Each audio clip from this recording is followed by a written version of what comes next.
Hello friends, आज हम आपके साथ करेंगे मैनेजमेंट प्रिंसिपल्स। मैनेजमेंट के बहुत इंपॉर्टेंट टॉपिक हैं। इसके बगैर किसी भी लेवल की ग्रेजुएशन पोस्ट ग्रेजुएशन लेवल की मैनेजमेंट स्टडीज़ अधूरी है। तो चलिए शुरू करते हैं। मैनेजमेंट प्रिंसिपल्स क्या होते हैं, उसकी फीचर्स क्या है, नेचर क्या है, वो मैं डिस्कस करूंगा आज की वीडियो में। तो these are the general guidelines for decision making and behaviour of the managers. ये एक जनरल गाइडलाइंस हैं कि मैनेजर को क्या क्या करना चाहिए, किस हिसाब से ऑफिस में बिहेव करना चाहिए। These principles are very flexible and applied with creativity. ये जो प्रिंसिपल्स होते हैं ये काफ़ी ज़्यादा फ्लेक्सिबल होते हैं। फ्लेक्सिबल मतलब डायनेमिक, मतलब सिचुएशन के चेंज होने से चेंज हो जाते हैं, ठीक है।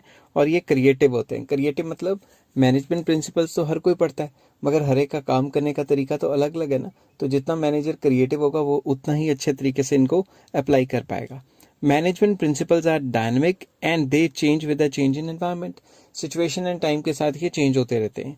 अब चलिए आगे चलते हैं नेक्स्ट पेज पे और डिस्कस करते हैं नेचर या फीचर्स ऑफ मैनेजमेंट प्रिंसिपल्स। तो जब भी आपको नेचर या फीचर्स का क्वेश्चन आए तो आपको मीनिंग तो लिखना है ना। उसका मीनिंग इंट्रो में लिखना है। तकरीबन 4 to 5 लाइंस आपने फिल करनी है। सीधे ही फीचर्स नहीं लिखने शुरू कर देने, उससे अच्छा इंप्रेशन नहीं पड़ता। तो कोई भी क्वेश्चन आए सबसे पहले उसका 3-4 लाइंस का मीनिंग वगैरह लिखना बहुत ज़रूरी है। तो चलिए फर्स्ट पॉइंट पे चलते हैं। परवेजिव। परवेजिव का मतलब है हर एक जगह पे होता है। हर एक जगह मतलब universal application irrespective of size, nature of organisation. तो मैनेजमेंट प्रिंसिपल्स हर एक जगह लगते हैं, चाहे स्कूल हो, हॉस्पिटल हो, ऑफिस हो, पेट्रोल पंप हो, सॉरी कार बेचने का दफ्तर हो, किसी भी जगह लगेंगे, ठीक है। तो परवेजिव का मतलब है मैनेजमेंट प्रिंसिपल्स वो प्रिंसिपल्स जो हर जगह लगेंगे, यूनिवर्सल एप्लीकेशन है। सेकंड पॉइंट आ जाता है इसका जनरल गाइडलाइंस। तो इसमें कोई स्पेसिफिक चीजें नहीं बताई हुई, ये जनरल गाइडलाइंस है। जनरल गाइडलाइंस मतलब एक आम बातें जो हर एक को फॉलो करनी चाहिए, जो हमें बताती हैं कि डिफरेंट डिफरेंट सिचुएशन में किस किस तरीके से काम को हैंडल किया जाता है और किया जाता है। These principles are guidelines to act in a different situation but principles do not provide readymade solution. ये जो प्रिंसिपल्स है ये आपको रेडीमेड पकी पकाई सोल्यूशन नहीं देते। आपको क्रिएटिव होना पड़ेगा और उस प्रिंसिपल को अपने सिचुएशन के हिसाब से अप्लाई कराना पड़ेगा। One has to apply creativity. अपनी अपनी क्रिएटिविटी है हर इंसान की, उस हिसाब से प्रिंसिपल्स को अप्लाई करना पड़ता है। चलिए थर्ड पॉइंट पे चलते हैं। Found by practice and experiment. जब भी कोई मैनेजमेंट प्रिंसिपल बनता है तो सीधा नहीं आप रात को सोए और उठे और एकदम से प्रिंसिपल बन गया, ऐसा नहीं होता। उस प्रिंसिपल के लिए आपने पता नहीं कितना ज्यादा एक्सपेरिमेंटेशन की होगी कि चलो लेबर को ऐसे लगा के देख लेते हैं, चलो मशीन को ऐसे करके देख लेते हैं, वैसे करके देख लेते हैं। तो इसके पीछे बहुत ज्यादा प्रैक्टिस या एक्सपेरिमेंट्स होते हैं। तो चलिए मैं इसको पढ़ता हूँ सिंपल लैंग्वेज में। These principles are developed only after deep and thorough research and not develop in a short period.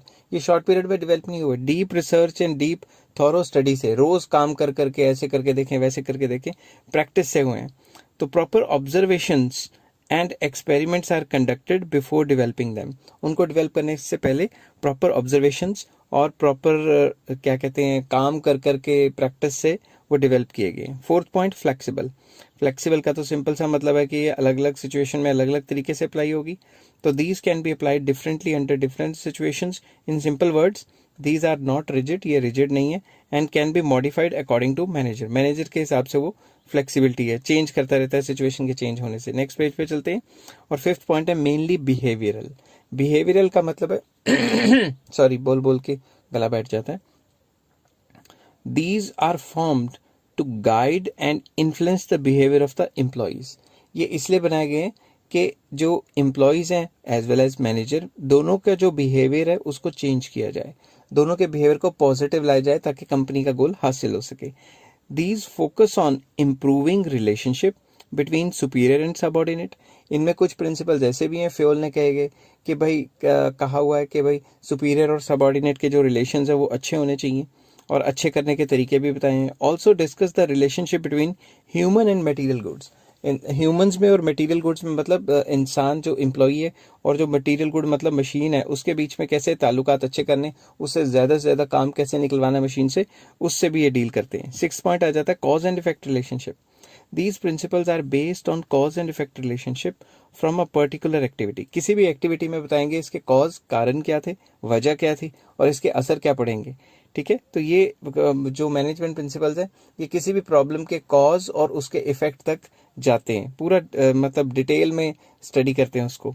Results में नॉट बी 100% ट्रू, रिजल्ट्स जो है वो 100% ट्रू नहीं भी हो सकते, because its application depends on person to person. जैसे Fayol ने एक लॉ दे दिया, मान लो डिवीजन ऑफ लेबर, तो हर कोई उसको फॉलो तो कर रहा है, मगर हर कोई अपनी अपनी क्रिएटिविटी लगा रहा है, तो उसके हिसाब से हर एक की सक्सेस रेट अलग अलग होगी। Last is contingent. Contingent means application of such principles depends upon the situation prevailing in the organisation.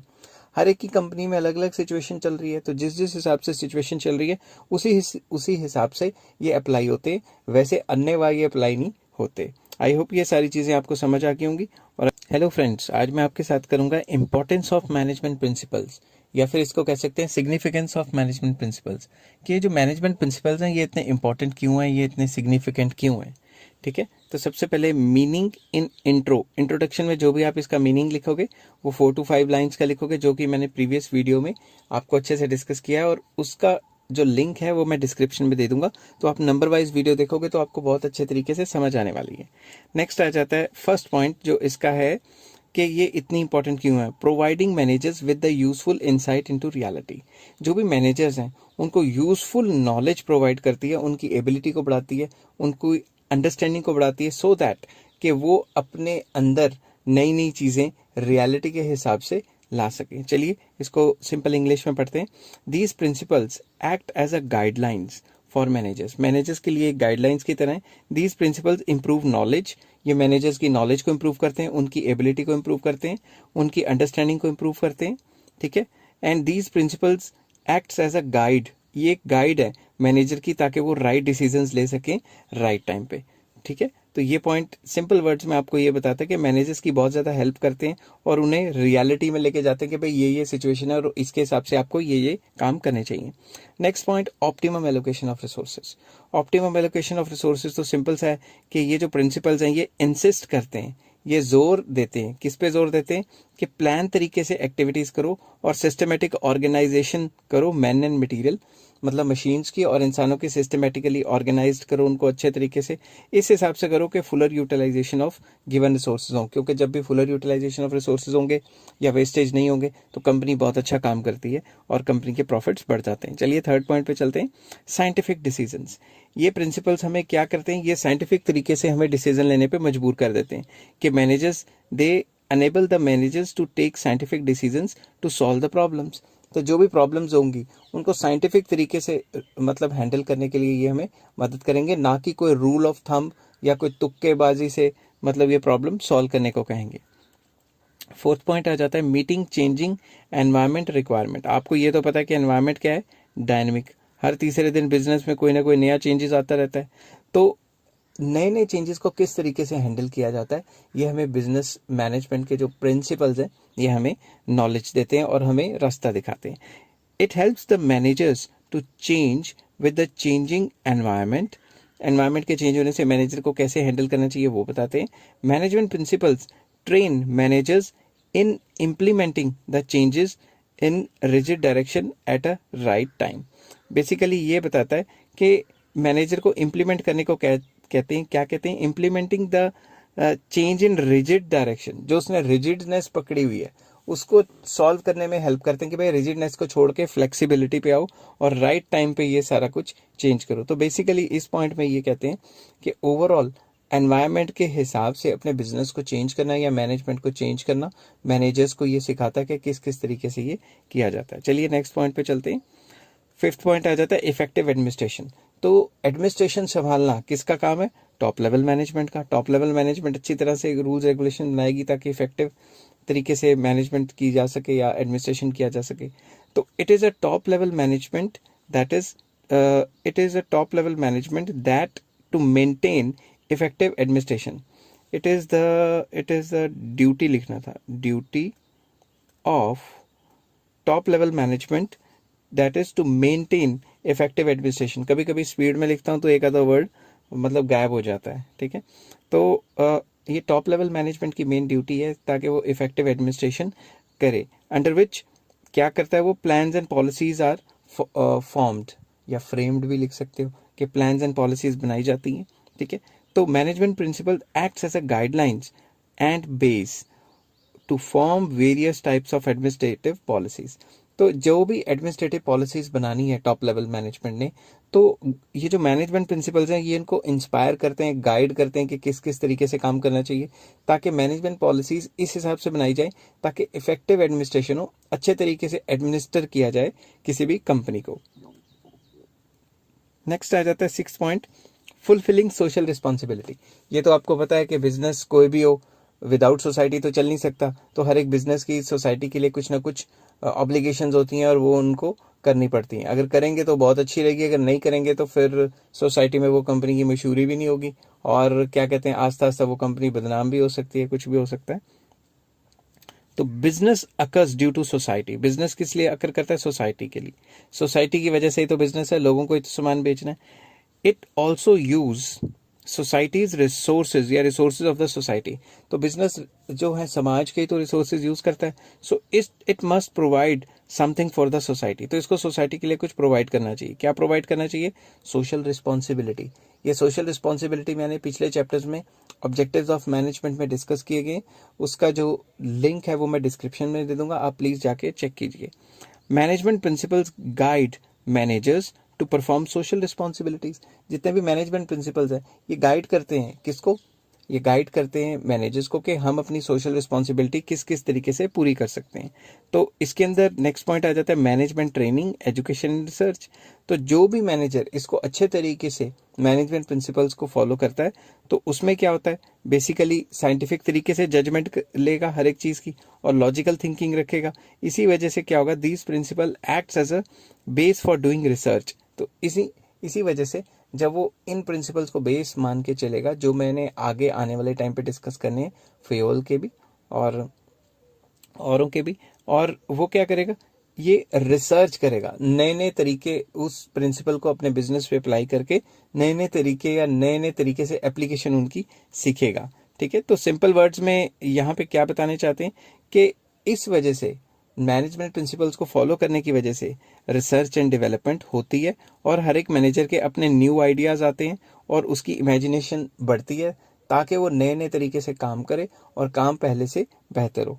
तो ये जो मैनेजमेंट प्रिंसिपल्स हैं ये एजुकेट करते हैं, ट्रेन करते हैं एंड रिसर्च में हेल्प करते हैं, जो नए मैनेजर्स हैं उनकी भी और जो रिसर्च स्कॉलर्स वगैरह हैं उनकी भी। तो मुझे लगता है ये वीडियो आपको पसंद आई होगी। हेलो फ्रेंड्स, आज मैं आपके साथ डिस्कस करूंगा मैनेजमेंट का बहुत इंपॉर्टेंट टॉपिक जिसको कहते हैं फेयोल्स प्रिंसिपल ऑफ मैनेजमेंट। फेयोल के प्रिंसिपल्स क्या थे, किन चीज़ों पे बेस्ड थे, ये मैं आपके साथ डिस्कस करूंगा और आगे आने वाली वीडियोस में एक एक प्रिंसिपल पे उसके मेरिट्स डीमेरिट्स सब कुछ डिस्कस करने वाला हूँ, तो बने रहिए। तो सबसे पहले फेयोल की इंट्रोडक्शन करते हैं। बॉर्न इन फ्रांस, फेयोल जो थे वो फ्रांस में बॉर्न हुए थे इन 1841 and got degree in mining engineering. उनके पास माइनिंग इंजीनियरिंग की डिग्री आ गई 1860 में। 41 में पैदा हुए, 19 साल में इन्होंने इंजीनियरिंग कर ली। ठीक है, and started working as engineer in coal mining company. एक कोल माइनिंग कंपनी में वो काम करना शुरू कर देते हैं। इन 1888, 1919 बोली जा रहा हूँ बार बार, in 1888 he was promoted as MD। ठीक है, तो जॉब के 28 साल बाद वो MD बन गए। बड़ी स्पीड उन्होंने मारी, तरक्की कर ली, MD बन गए, मगर 28 साल भी तो लगे। At this time company was in a situation of insolvency. Insolvency होता है जब भी कंपनी अपनी लायबिलिटीज को पूरा नहीं कर पाती, कर्जे वगैरह वापस नहीं कर पाती, तो वो इंसॉल्वेंट हो जाती है। ही एक्सेप्टेड द चैलेंज, उन्होंने चैलेंज को एक्सेप्ट किया and applied his managerial techniques, उन्होंने अपनी मैनेजरियल टेक्निक्स को अप्लाई किया to bring out the company from this situation. तो ये जो इंसॉल्वेंसी की सिचुएशन थी, इससे कंपनी को बाहर निकाला। अब कंट्रीब्यूशन क्या है फेयोल के? Fayol is also known as the father of management studies. ठीक है, मैनेजमेंट स्टडीज एंड थॉट्स, क्योंकि इससे पहले मैनेजमेंट को एज अ अलग सब्जेक्ट या मैनेजमेंट प्रिंसिपल्स के बारे में किसी ने बात नहीं की थी।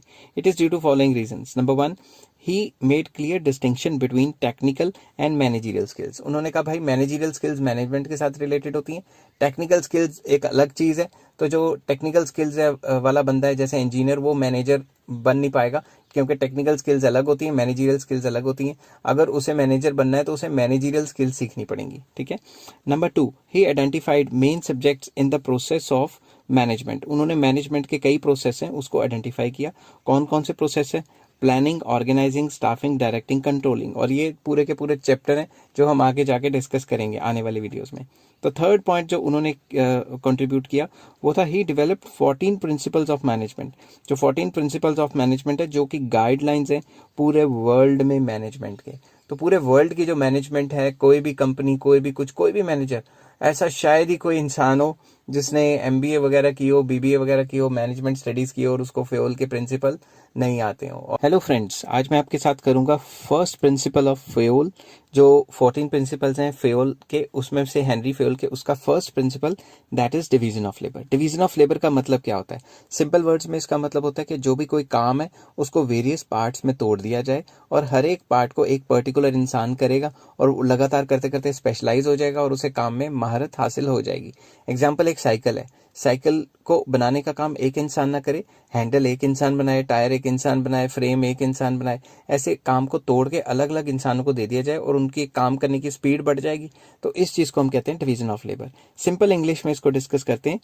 Work must be divided into small tasks and each task is performed by specialised worker. तो हर एक टास्क को स्पेशलाइज्ड वर्कर करे, एक ही वर्कर सारे काम करने की कोशिश ना करे। अगर हम डिवीजन ऑफ लेबर को प्रॉपर्ली फॉलो करते हैं तो इससे क्या होगा? Specialization of work. हर एक बंदा अपने काम में स्पेशलाइज हो जाएगा, महारत हासिल कर लेगा, जिससे उसकी एफिशिएंसी बढ़ जाएगी लगातार काम कर करके। बट अगर हम ये चीज फॉलो नहीं करते, इफ नॉट फॉलोड, अगर डिवीजन ऑफ लेबर को फॉलो नहीं करते तो लैक ऑफ एफिशिएंसी।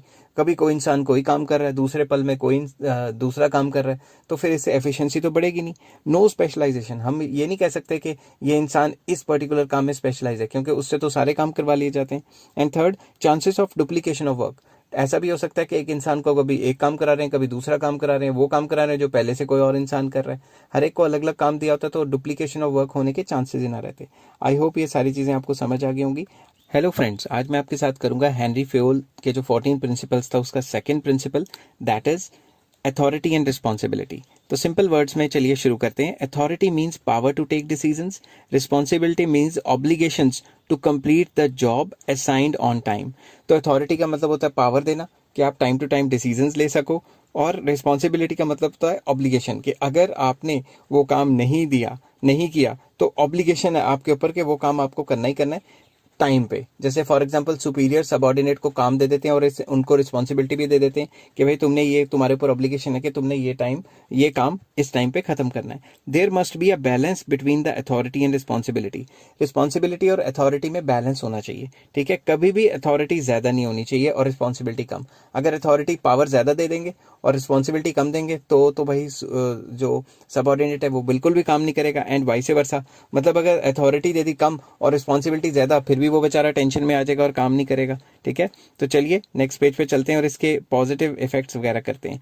तो फर्स्ट पॉजिटिव इफेक्ट है कि अगर उसे रिस्पॉन्सिबिलिटी और अथॉरिटी बराबर देते हैं तो नो मिसयूज ऑफ अथॉरिटी। वो अपनी अथॉरिटी का मिसयूज नहीं करेगा क्योंकि उस पर रिस्पॉन्सिबिलिटी भी तो है ना। Number 2, helps in meeting the responsibility on time without any delay. अगर उसे पर्टिकुलर काम करने की पावर दी हुई है और आप उसको रिस्पॉन्सिबल भी बनाते हो तो वो अपना टाइम पे काम खत्म कर सकता है, अपनी रिस्पॉन्सिबिलिटी टाइम पे निभा सकता है। बट इफ नॉट फॉलोड, अगर ये चीज अथॉरिटी रिस्पॉन्सिबिलिटी का बैलेंस फॉलो नहीं किया गया तो क्या होगा? डिले इन वर्क, क्योंकि उसके पास तो पावर ही नहीं है। हर 2-2 मिनट के बाद वो मैनेजर के पास चला जाएगा, ऐसा कर लूं वैसा कर लूं, तो फिर इससे तो डिले हो जाएगा ना काम का। Misuse of authority due to excessive authority. क्या पता उसको ज्यादा अथॉरिटी दी हो और वो अपनी अथॉरिटी का मिसयूज करने लग जाए, काम ही करना स्लो कर दे। और तीसरा जाता है overburden with work due to excessive responsibility. कई बार क्या होता है, रिस्पॉन्सिबिलिटी बहुत ज्यादा दे देते हैं और अथॉरिटी बिल्कुल नहीं देते, तो उससे ओवरबर्डन फील करेगा और इतना अच्छी तरह से परफॉर्म नहीं कर पाएगा। हेलो फ्रेंड्स, आज मैं आपके साथ फ्यूल के जो मैनेजमेंट के प्रिंसिपल्स हैं उसका थर्ड प्रिंसिपल डिस्कस करना चाहता हूं, जो कि है प्रिंसिपल ऑफ डिसिप्लिन। अभी डिसिप्लिन का मतलब क्या होता है विद रिस्पेक्ट टू मैनेजमेंट, चलिए शुरू करते हैं। Fayol insists on discipline which is required at superior level as well as subordinate level. वो कहते थे कि डिसिप्लिन होना चाहिए सुपीरियर लेवल पे भी और सबऑर्डिनेट लेवल पे भी। डिसिप्लिन का मतलब क्या है? डिसिप्लिन का मतलब है it includes to follow code of conduct, proper जो कोड ऑफ कंडक्ट है, काम करने का तरीका, rules regulations of employment agreement, जो भी एग्रीमेंट हुआ है सबऑर्डिनेट और सुपीरियर के बीच में, एम्प्लॉयर एम्प्लॉय के बीच में, उसके सारे रूल्स एंड रेगुलेशंस मानना। Meeting the commitments at all level, जिस भी लेवल पे आप काम कर रहे हैं, top level, middle level, lower level, किसी भी लेवल पे काम कर रहे हैं, जो जो आपकी कमिटमेंट्स हैं उनको पूरा करना, और जुडिशियस एप्लीकेशन ऑफ पेनल्टीज।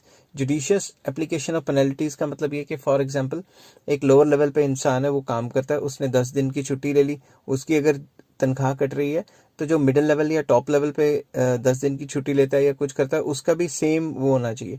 मतलब जब भी किसी को पेनल्टी लग रही है तो उसका ओहदा देख के कम या ज्यादा नहीं होनी चाहिए, जुडिशियस एप्लीकेशन ऑफ पेनल्टीज होनी चाहिए। तो डिसिप्लिन का मतलब है ओवरऑल रूल्स रेगुलेशंस फॉलो करो कंपनी के, और जो जो आपको काम दिया गया वो काम करो। तो चलिए नेक्स्ट पेज पे चलते हैं और देखते हैं कि इसके पॉजिटिव इफेक्ट क्या हैं। अगर पॉजिटिव इफेक्ट डिस्कस करें तो सबसे पहले अगर डिसिप्लिन के हिसाब से चलते हैं तो सिस्टमेटिक काम चलेगा, पूरी की पूरी ऑर्गेनाइजेशन में काम सिस्टमेटिक और अच्छे तरीके से चलेगा, और इससे एफिशिएंसी भी इंप्रूव होगी। But on the other hand अगर इसको फॉलो नहीं करते, अगर आप इस चीज़ को फॉलो नहीं करते डिसिप्लिन को, तो क्या होगा, डिसऑर्डर फैल जाएगा, कंफ्यूजन फैल जाएगी, क्योस फैल जाएगा, किसी को कोई पता नहीं क्या कर रहा है, कोई अपनी मर्जी करेगा, कोई किसी तरीके से काम करेगा। Number 2, wastage of resources man और मटेरियल दोनों की वेस्टेज बहुत ज़्यादा होने वाली है, क्योंकि किसी को पता ही नहीं कि रूल्स रेगुलेशंस क्या है और किस तरीके से काम करना है, और काम करने में डिले हो जाएगा क्योंकि हर कोई अपनी कमिटमेंट टाइम पे पूरी नहीं कर पाएगा। आई होप आपको ये सारी चीज़ें समझ आ रही होंगी। हेलो फ्रेंड्स, आज हम कर रहे हैं मैनेजमेंट के प्रिंसिपल्स फेयोल के, और उसका 4th प्रिंसिपल आज करेंगे। 3 प्रिंसिपल्स मैं डिस्कस कर चुका हूँ, जिनका लिंक डिस्क्रिप्शन में आपको मिल जाएगा। पूरी की पूरी प्लेलिस्ट का डिस्क्रिप्शन भी आपको जो लिंक है डिस्क्रिप्शन में मिल जाएगा। चलिए शुरू करते हैं। यूनिटी ऑफ कमांड कहता है कि जितने भी एम्प्लॉयज हैं या जितने भी सबऑर्डिनेट्स हैं, वो सिर्फ एक ही सुपीरियर से ऑर्डर लेंगे। अगर एक से ज्यादा सुपीरियर्स हुए या एक से ज्यादा उनका बॉस हुआ, तो एक बॉस कहेगा ये काम करो, दूसरा बॉस कहेगा ये काम करो, तो वो खज्जल हो जाएंगे और कंफ्यूज हो जाएंगे। समझ गए बात? तो चलिए शुरू करते हैं। An employee should receive orders from one boss and should be accountable to one superior only, because if he is receiving orders from more than one boss, then he will get confused and will not be able to understand that whose orders must be executed first. अगर 2 से ज्यादा boss होंगे, वो कहेगा इसका काम करूं, उसका काम करूं, किसका काम करूं, कंफ्यूज रहेगा। तो जितने भी एम्प्लॉयज हैं उनके सर पे एक ही बॉस होना चाहिए या एक डिपार्टमेंट का एक ही बॉस होना चाहिए, तो वो थोड़ा कन्वीनियंट रहेगा। ठीक है, चलिए आगे चलते हैं और इसके पॉजिटिव इफेक्ट देखते हैं।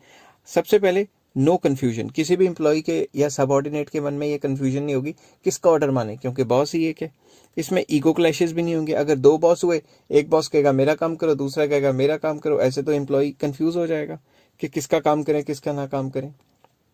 इससे क्या होता है, इट इम्प्रूव्स इफेक्टिवनेस, काम करने की इफेक्टिवनेस बढ़ती है और काम अच्छे तरीके से होता है। अगर ये फॉलो ना किया गया, if not followed, then confusion आ जाएगी। एम्प्लॉय सोचेगा इसका काम करूंगा तो भी गया, उसका काम करूंगा तो भी गया, अगर मगर में ही फंसा रह जाएगा। Number 2, subordinates will get a chance to escape. Subordinates जो है उनको चांस मिल जाएगा एस्केप करने का, ताकि वो अपनी रिस्पॉन्सिबिलिटी मतलब जो है रिस्पॉन्सिबिलिटी नहीं निभा पा रहे तो उनको बहाना मिल जाएगा। फॉर एग्जाम्पल, एक बॉस कहेगा मेरा काम क्यों नहीं किया, वो कहेगा सर मैं दूसरे बॉस का काम कर रहा था। दूसरा बॉस कहेगा सर मैं पहले बॉस का काम कर रहा था। तो ऐसे दोनों को झूठ मूठ बोल के अपनी रिस्पॉन्सिबिलिटी से बचता रहेगा और मुफ्त की तनख्वाह खाता रहेगा। तीसरा, ईगो क्लैशेस। क्या पता 2 बॉस जो सेम लेवल पे हैं वो एक दूसरे से ईगो क्लैशेस पे आ जाए कि भाई मेरी बात मान, मैं सुपीरियर हूँ, मैं इससे अच्छा हूँ। तो ईगो क्लैशेस अगर बॉसेस के बीच में हो गए तो कंपनी की तो तबाही होगी। 4th point, difficulty in maintaining discipline. तो डिसिप्लिन मेंटेन ही नहीं रहेगा। जो इससे पहले वाला प्रिंसिपल था डिसिप्लिन मेंटेन कैसे रहेगा जब 2 बॉसेस हैं और वो अपनी अपनी मनमर्जियां चलाई जा रहे हैं। आई होप ये सारी बात आपको समझ आ गई होगी। अगर हेलो फ्रेंड्स, आज हम आपके साथ करेंगे हेनरी फेयोल के मैनेजमेंट प्रिंसिपल्स का 5th प्रिंसिपल, जो कि कहता है unity of direction. Unity of direction का मतलब है जितने भी एम्प्लॉयज हैं उनके जो एफर्ट्स हैं वो एक ही डायरेक्शन में लगने चाहिए। ऐसा नहीं कि कुछ एम्प्लॉय एक डिपार्टमेंट में कोई काम कर रहे हैं, दूसरा कोई डायरेक्शन में काम कर रहे हैं। अगर डायरेक्शन लेस हुए तो काम ही नहीं चलेगा डिपार्टमेंट का। तो चलिए इसको सिंपल लैंग्वेज में लिखते हैं। The efforts of all the employees of an organisation must be directed towards one direction only, that is achievement of common goal। तो जो भी एक पर्टिकुलर डिपार्टमेंट या एक ऑर्गेनाइजेशन है उसका जो मेन मकसद होना चाहिए वो एक पर्टिकुलर गोल होना चाहिए और सारे के सारे एम्प्लॉयज उसी डायरेक्शन में काम करें। अगर यूनिटी ऑफ डायरेक्शन नहीं होगी, हर कोई अपनी मनमर्जी करेगा, तो फिर काम अच्छी तरीके से नहीं चलेगा। पॉजिटिव इफेक्ट्स क्या है इसके, अगर सारे यूनिटी ऑफ डायरेक्शन को फॉलो करते हैं तो फर्स्ट पॉजिटिव इफेक्ट है अचीवमेंट ऑफ ऑर्गेनाइजेशन गोल। सारे कंपनी के गोल या ऑर्गेनाइजेशन गोल की तरफ जोर लगा रहे हैं, काम कर रहे हैं, तो ऑर्गेनाइजेशन गोल तो हासिल हो ही जाएगा। efforts to all the employees got unified towards one direction. तो अगर सारे एम्प्लॉयज का जो एफर्ट है वो एक ही तरफ लगा के रखेंगे तो सारों के जो एफर्ट्स हैं वो एक ही डायरेक्शन में काम करेंगे. ठीक है, तो अगर उनके सॉरी एफर्ट्स को एक ही तरफ से यूनिफाइड किया जाए, यूनिफाइड मतलब मिला के आगे बढ़ाया जाए, तो कंपनी के जो गोल को हासिल करना बहुत आसान हो जाएगा और सारों की एक ही डायरेक्शन रहेगी. आई होप ये चीजें आपको समझ आ रही होंगी. नेक्स्ट आ जाता है इफ नॉट फॉलोड. अगर फॉलो नहीं किया तो क्या होगा, कोई कोऑर्डिनेशन ही नहीं बनेगी. कुछ लोग कुछ तरीके से काम कर रहे हैं, कुछ लोग अपनी कर रहे हैं, मैनेजर्स अपनी कर रहे हैं, तो वन डायरेक्शन नहीं है तो वो तो सफर करेगी कंपनी. इफ, ये इफ है, if working in different directions wastage of efforts and resources. अगर हर कोई अपनी मनमानी कर रहा है कंपनी में तो जो ह्यूमन एफर्ट्स हैं उसकी वेस्टेज हो जाएगी और जो डिफरेंट रिसोर्सेज हैं उनकी भी वेस्टेज हो सकती है. मैन एंड मटेरियल बोथ मैं इसमें बात कर रहा हूँ. And third point, difficult to achieve organisational goal. हर कोई अपनी अपनी मनमानी करेगा तो कंपनी का गोल तो अचीव हो ही नहीं पाया ना. तो आई होप ये चीज़ें आपको समझ आ रही होंगी. और हेलो फ्रेंड्स, आज मैं आपके साथ एक नया टॉपिक लेके आया हूँ जिसको हम कहेंगे हेनरी फेयोल के मैनेजमेंट के प्रिंसिपल्स का 6th प्रिंसिपल. तो चलिए शुरू करते हैं. ये प्रिंसिपल कहता है subordination of individual interest to general interest. मतलब जो भी इंडिविजुअल्स कंपनी में काम करते हैं उनका कोई ना कोई इंटरेस्ट होगा. सैलरी इंटरेस्ट हो सकता है कि हमारी सैलरी बढ़ जाए, प्रमोशन हो जाए. तो जो भी उनका इंटरेस्ट है उस इंटरेस्ट को मैनेजर की ड्यूटी बनती है कि वो जनरल इंटरेस्ट मतलब कंपनी के इंटरेस्ट के साथ मिला दे ताकि वो दोनों के दोनों इंटरेस्ट जो है पूरे हो सकें. फॉर एग्जाम्पल वो उनको समझाया कि अगर आप अपनी तनख्वाह बढ़ाना चाहते हो तो कंपनी का इतना इतना सेल्स करनी पड़ेगी, इतना इतना काम करना पड़ेगा, ताकि उनको ये लगे कि भाई कंपनी के गोल अचीव होंगे तभी हमारे गोल अचीव होंगे. तो चलिए शुरू करते हैं. All employees working with organisation have some objectives. कुछ ना कुछ ऑब्जेक्टिव्स तो होते हैं उनके. And there is also an objective of the organisation. देखो इंडिविजुअल्स जो काम कर रहे हैं एम्प्लॉयज उनके भी मकसद हैं कंपनी में काम करने के, तनख्वाह या प्रमोशन वगैरह वगैरह. और जो कंपनी है, कंपनी का भी तो कोई ना कोई ऑब्जेक्टिव होगा. तो जो मैनेजर है उसका मेन मकसद क्या है, manager should try to reconcile मतलब मिलाना individual interest with the organisational goal. तो हर एक इंडिविजुअल के गोल या इंटरेस्ट को कंपनी के गोल के साथ मिलाना सॉरी मैनेजर का मेन मकसद होना चाहिए. अब अगर वो ऐसा करेगा तो क्या होगा, achievement of organisational goal, company का गोल अचीव हो जाएगा क्योंकि हर एक एम्प्लॉय मेहनत करके काम करेगा क्योंकि उसको अपना भी तो गोल अचीव करना है. Number 2, coordination between two goals. दोनों के दोनों गोल्स में कोऑर्डिनेशन रहेगी. बट अगर ऐसा नहीं होता तो क्या होगा, no achievement of organisational goal. Company का गोल तो अचीव ही नहीं होगा अगर हर इंसान एम्प्लॉय अपने अपने गोल की सोचने लग गया कि सिर्फ मेरी सैलरी बढ़ जाए और कंपनी भाड़ में जाए. तो ऐसा तो नहीं ना हो सकता. तो कंपनी का गोल अचीव नहीं होगा. और second point, employees will suffer in long run. Long run में अगर कंपनी को नुकसान होता है तो एम्प्लॉयज की तनख्वाह भी कम होगी और उन्हें प्रमोशन भी नहीं मिलेगी. आई होप ये सारी चीज़ें आपको समझ आ गई हैं. अगर हेलो फ्रेंड्स, आज हम करेंगे हेनरी फेयोल के मैनेजमेंट प्रिंसिपल्स का 7th प्रिंसिपल जो कि कहता है रिम्यूनरेशन ऑफ एम्प्लॉयज. रिम्यूनरेशन मतलब जो एम्प्लॉयज की जो तनख्वाहें हैं वो ऐसी होनी चाहिए कि वो कंपनी छोड़ के ना जाएं. क्योंकि बार बार हम हर तीसरे दिन नए नए एम्प्लॉयज थोड़ी ना रखते रहेंगे और उनको ट्रेनिंग देने में भी इतना पैसा, टाइम, मनी, एफर्ट्स खर्च हो जाता है. तो अगर कोई कंपनी अपने एम्प्लॉयज को रिटेन करके नहीं रखती तो फिर उसे नुकसान होता है क्योंकि हर एम्प्लॉय को एक ट्रेनिंग दी जाती है और उस पर काफ़ी एफर्ट्स लगाए जाते हैं. अगर वो छोड़ के कहीं और चला गया तो फिर नए एम्प्लॉय को फिर से ये ट्रेनिंग देनी पड़ेगी. तो चलिए शुरू करते हैं. The employees must be paid Fairlie to give them maximum satisfaction and they would live a reasonable standard of living. उनको इतनी तनख्वाहें देनी है कि वो कम से कम रीजनेबल स्टैंडर्ड ऑफ लिविंग जिंदा तो रह सकें और रोटी कपड़ा मकान अपनी मिनिमम नीड्स को सेटिस्फाई कर सकें. Fair wages may be determined by, जो भी फेयर वेजेस देंगे, जो एक अच्छी वेजेस देनी चाहिए वो किस पे डिपेंड करती हैं. पहला, financial capacity of the firm. Company की फाइनेंशियल कैपेसिटी कितनी है. अगर कंपनी की फाइनेंशियल कैपेसिटी ज़्यादा है तो अच्छी तनख्वाह दे. अगर कंपनी की फाइनेंशियल कैपेसिटी ही कम है तो ज़्यादा तनख्वाह देगी तो खुद ही कंपनी डूब जाएगी. Number 2, keeping in view the minimum wage laws. जो गवर्नमेंट ने मिनिमम वेज लॉज फिक्स किए हैं उससे कम तो कंपनी दे नहीं सकती, नहीं तो लीगल एक्शन हो जाएगा. Number 3, wages paid by competitors. जो भी उस कंपनी के कॉम्पिटिटर्स हैं वो कितनी तनख्वाहें देते हैं. अगर वो अपनी कंपनी में अच्छी तनख्वाह देते हैं तो हमें भी अपनी कंपनी में अच्छी तनख्वाह देनी पड़ेगी, नहीं तो सारे एम्प्लॉयज़ हमारी कंपनी छोड़ के दूसरी कंपनियों में भाग जाएंगे. अगर प्रॉपर रिम्यूनरेशन को फॉलो करते हैं तो उसके पॉजिटिव इफेक्ट क्या है. पहला, एम्प्लॉयज़ गेट मोटिवेटेड। एम्प्लॉयज़ को मोटिवेशन मिलेगी कि अच्छी तनख्वाह मिल रही है तो अच्छा काम करें, और अगर मोटिवेशन मिलेगी तो वो अच्छी कमिटमेंट से काम करेंगे कि भाई हमें कंपनी इतने अच्छे पैसे दे रही है तो हम अच्छा काम करें ताकि हमारी तनख्वाह और ज़्यादा बढ़ जाए। इफ़ नॉट फॉलोड, अगर ये फॉलो नहीं करते तो क्या होगा? Increase in turnover.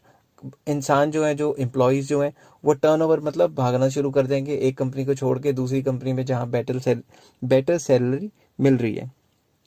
ऑब्वियसली जहां आपको अच्छी सैलरी मिल रही है वहीं जाएंगे ना आप। तो dissatisfaction and demotivation of employees, अगर अच्छी तनख्वाह ना मिले तो डिससेटिस्फेक्शन भी होती है और डीमोटिवेशन भी होती है कि भाई हमें तनख्वाह तो मिलती नहीं, हम काम क्यों करें। और एम्प्लॉयज़ लगातार एफर्ट्स मारते रहेंगे नई नई नौकरियां ढूंढने में, तो उससे भी मतलब काफ़ी ज़्यादा जो है फोकस हिल जाएगा और वो अच्छी तरह से एम्प्लॉयज़ काम नहीं कर पाएंगे। हेलो फ्रेंड्स, आज हम करेंगे हेनरी फ्योल के मैनेजमेंट प्रिंसिपल्स का एट्थ प्रिंसिपल, जो कि कहता है सेंट्रलाइजेशन एंड डिसेंट्रलाइजेशन। अब ये सेंट्रलाइजेशन और डिसेंट्रलाइजेशन क्या होते हैं, सिंपल वर्ड्स में एक्सप्लेन करने की कोशिश करता हूँ। Centralisation means concentration of authority in few hands, that is top level management. Centralisation कहता है कि जो टॉप लेवल मैनेजमेंट है उसी के पास मैक्सिमम पावर्स होनी चाहिए ताकि वो अच्छे डिसीजंस ले सकें। तो आपको पता ही है टॉप लेवल मैनेजमेंट के पास मैक्सिमम पावर्स होती हैं, powers to take the decisions. And decentralisation का मतलब होता है evenly distribution of authority at different levels. कि डिसेंट्रलाइजेशन का मतलब होता है नीचे नीचे लेवल पे जो काम करते हैं उनके पास भी थोड़ी बहुत पावर्स इवनली डिस्ट्रीब्यूटेड होनी चाहिए। फॉर एग्जाम्पल मैं आपको स्कूल का एग्जाम्पल देता हूँ। स्कूल कैसे चलेगा, क्या होगा? ओवरऑल पावर किसके पास होती है? प्रिंसिपल जो होते हैं उनके पास होती है। बट जो स्कूल के प्रिंसिपल के नीचे काम कर रहे हैं, फॉर एग्जांपल टीचर काम कर रहे हैं, स्वीपर काम कर रहा है, इलेक्ट्रिशियन काम कर रहा है, अकाउंटेंट काम कर रहा है, जो वेरियस टाइप्स या लेवल्स ऑफ एम्प्लॉयज काम कर रहे हैं एक स्कूल के अंदर, उनको भी कुछ ना कुछ पावर दी गई है। अब अगर जैसे फॉर एग्जांपल टीचर क्लास में गई तो उसके पास ये पावर है, डिसेंट्रलाइजेशन का मतलब उसके पास ये पावर है, वो किस तरीके से पढ़ाती है और किस किस तरीके से बच्चों से डिस्कस करती है, किस तरीके से अटेंडेंस लेती है, ये सारी पावर्स उसके पास हैं। अब अगर उसके पास ये पावर होंगी नहीं तो हर 2-2 मिनट के बाद वो प्रिंसिपल के पास जाएगी और कहेगी मैडम ऐसे कर लूँ, ऐसे कर लूँ, वैसे कर लूँ, वैसे कर लूँ, तो वो पूछती रहेगी तो टाइम तो डिले हो जाएगा ना। अब मान लो उन्होंने टेस्ट कंडक्ट करना है तो वो प्रिंसिपल से थोड़ा ना पूछने जाएगी, वो तो टीचर्स जो हैं वो खुद ही कर लेंगी अपना क्लास लेवल पे, इतनी पावर्स तो उनके पास हैं। तो हर एक लेवल पे, हर एक ऑर्गेनाइजेशन में जो नीचे नीचे लेवल पे काम कर रहे होते हैं उनके पास कुछ ना कुछ पावर्स होती हैं, जिसको हम कहते हैं डिसेंट्रलाइजेशन। तो डिसेंट्रलाइजेशन के अंडर जो भी लोअर लेवल्स पे काम कर रहे होते हैं, किसी भी लेवल पे काम कर रहे हैं, उनकी कुछ ना कुछ पावर्स ऑटोमेटिकली होती हैं। वो कंपनी पहले से डिसाइड करती है कि ये पावर्स इनके पास होंगी। ठीक है, अगर वो पावर्स उनको नहीं देंगे तो काम बहुत ज़्यादा डिले हो जाएगा।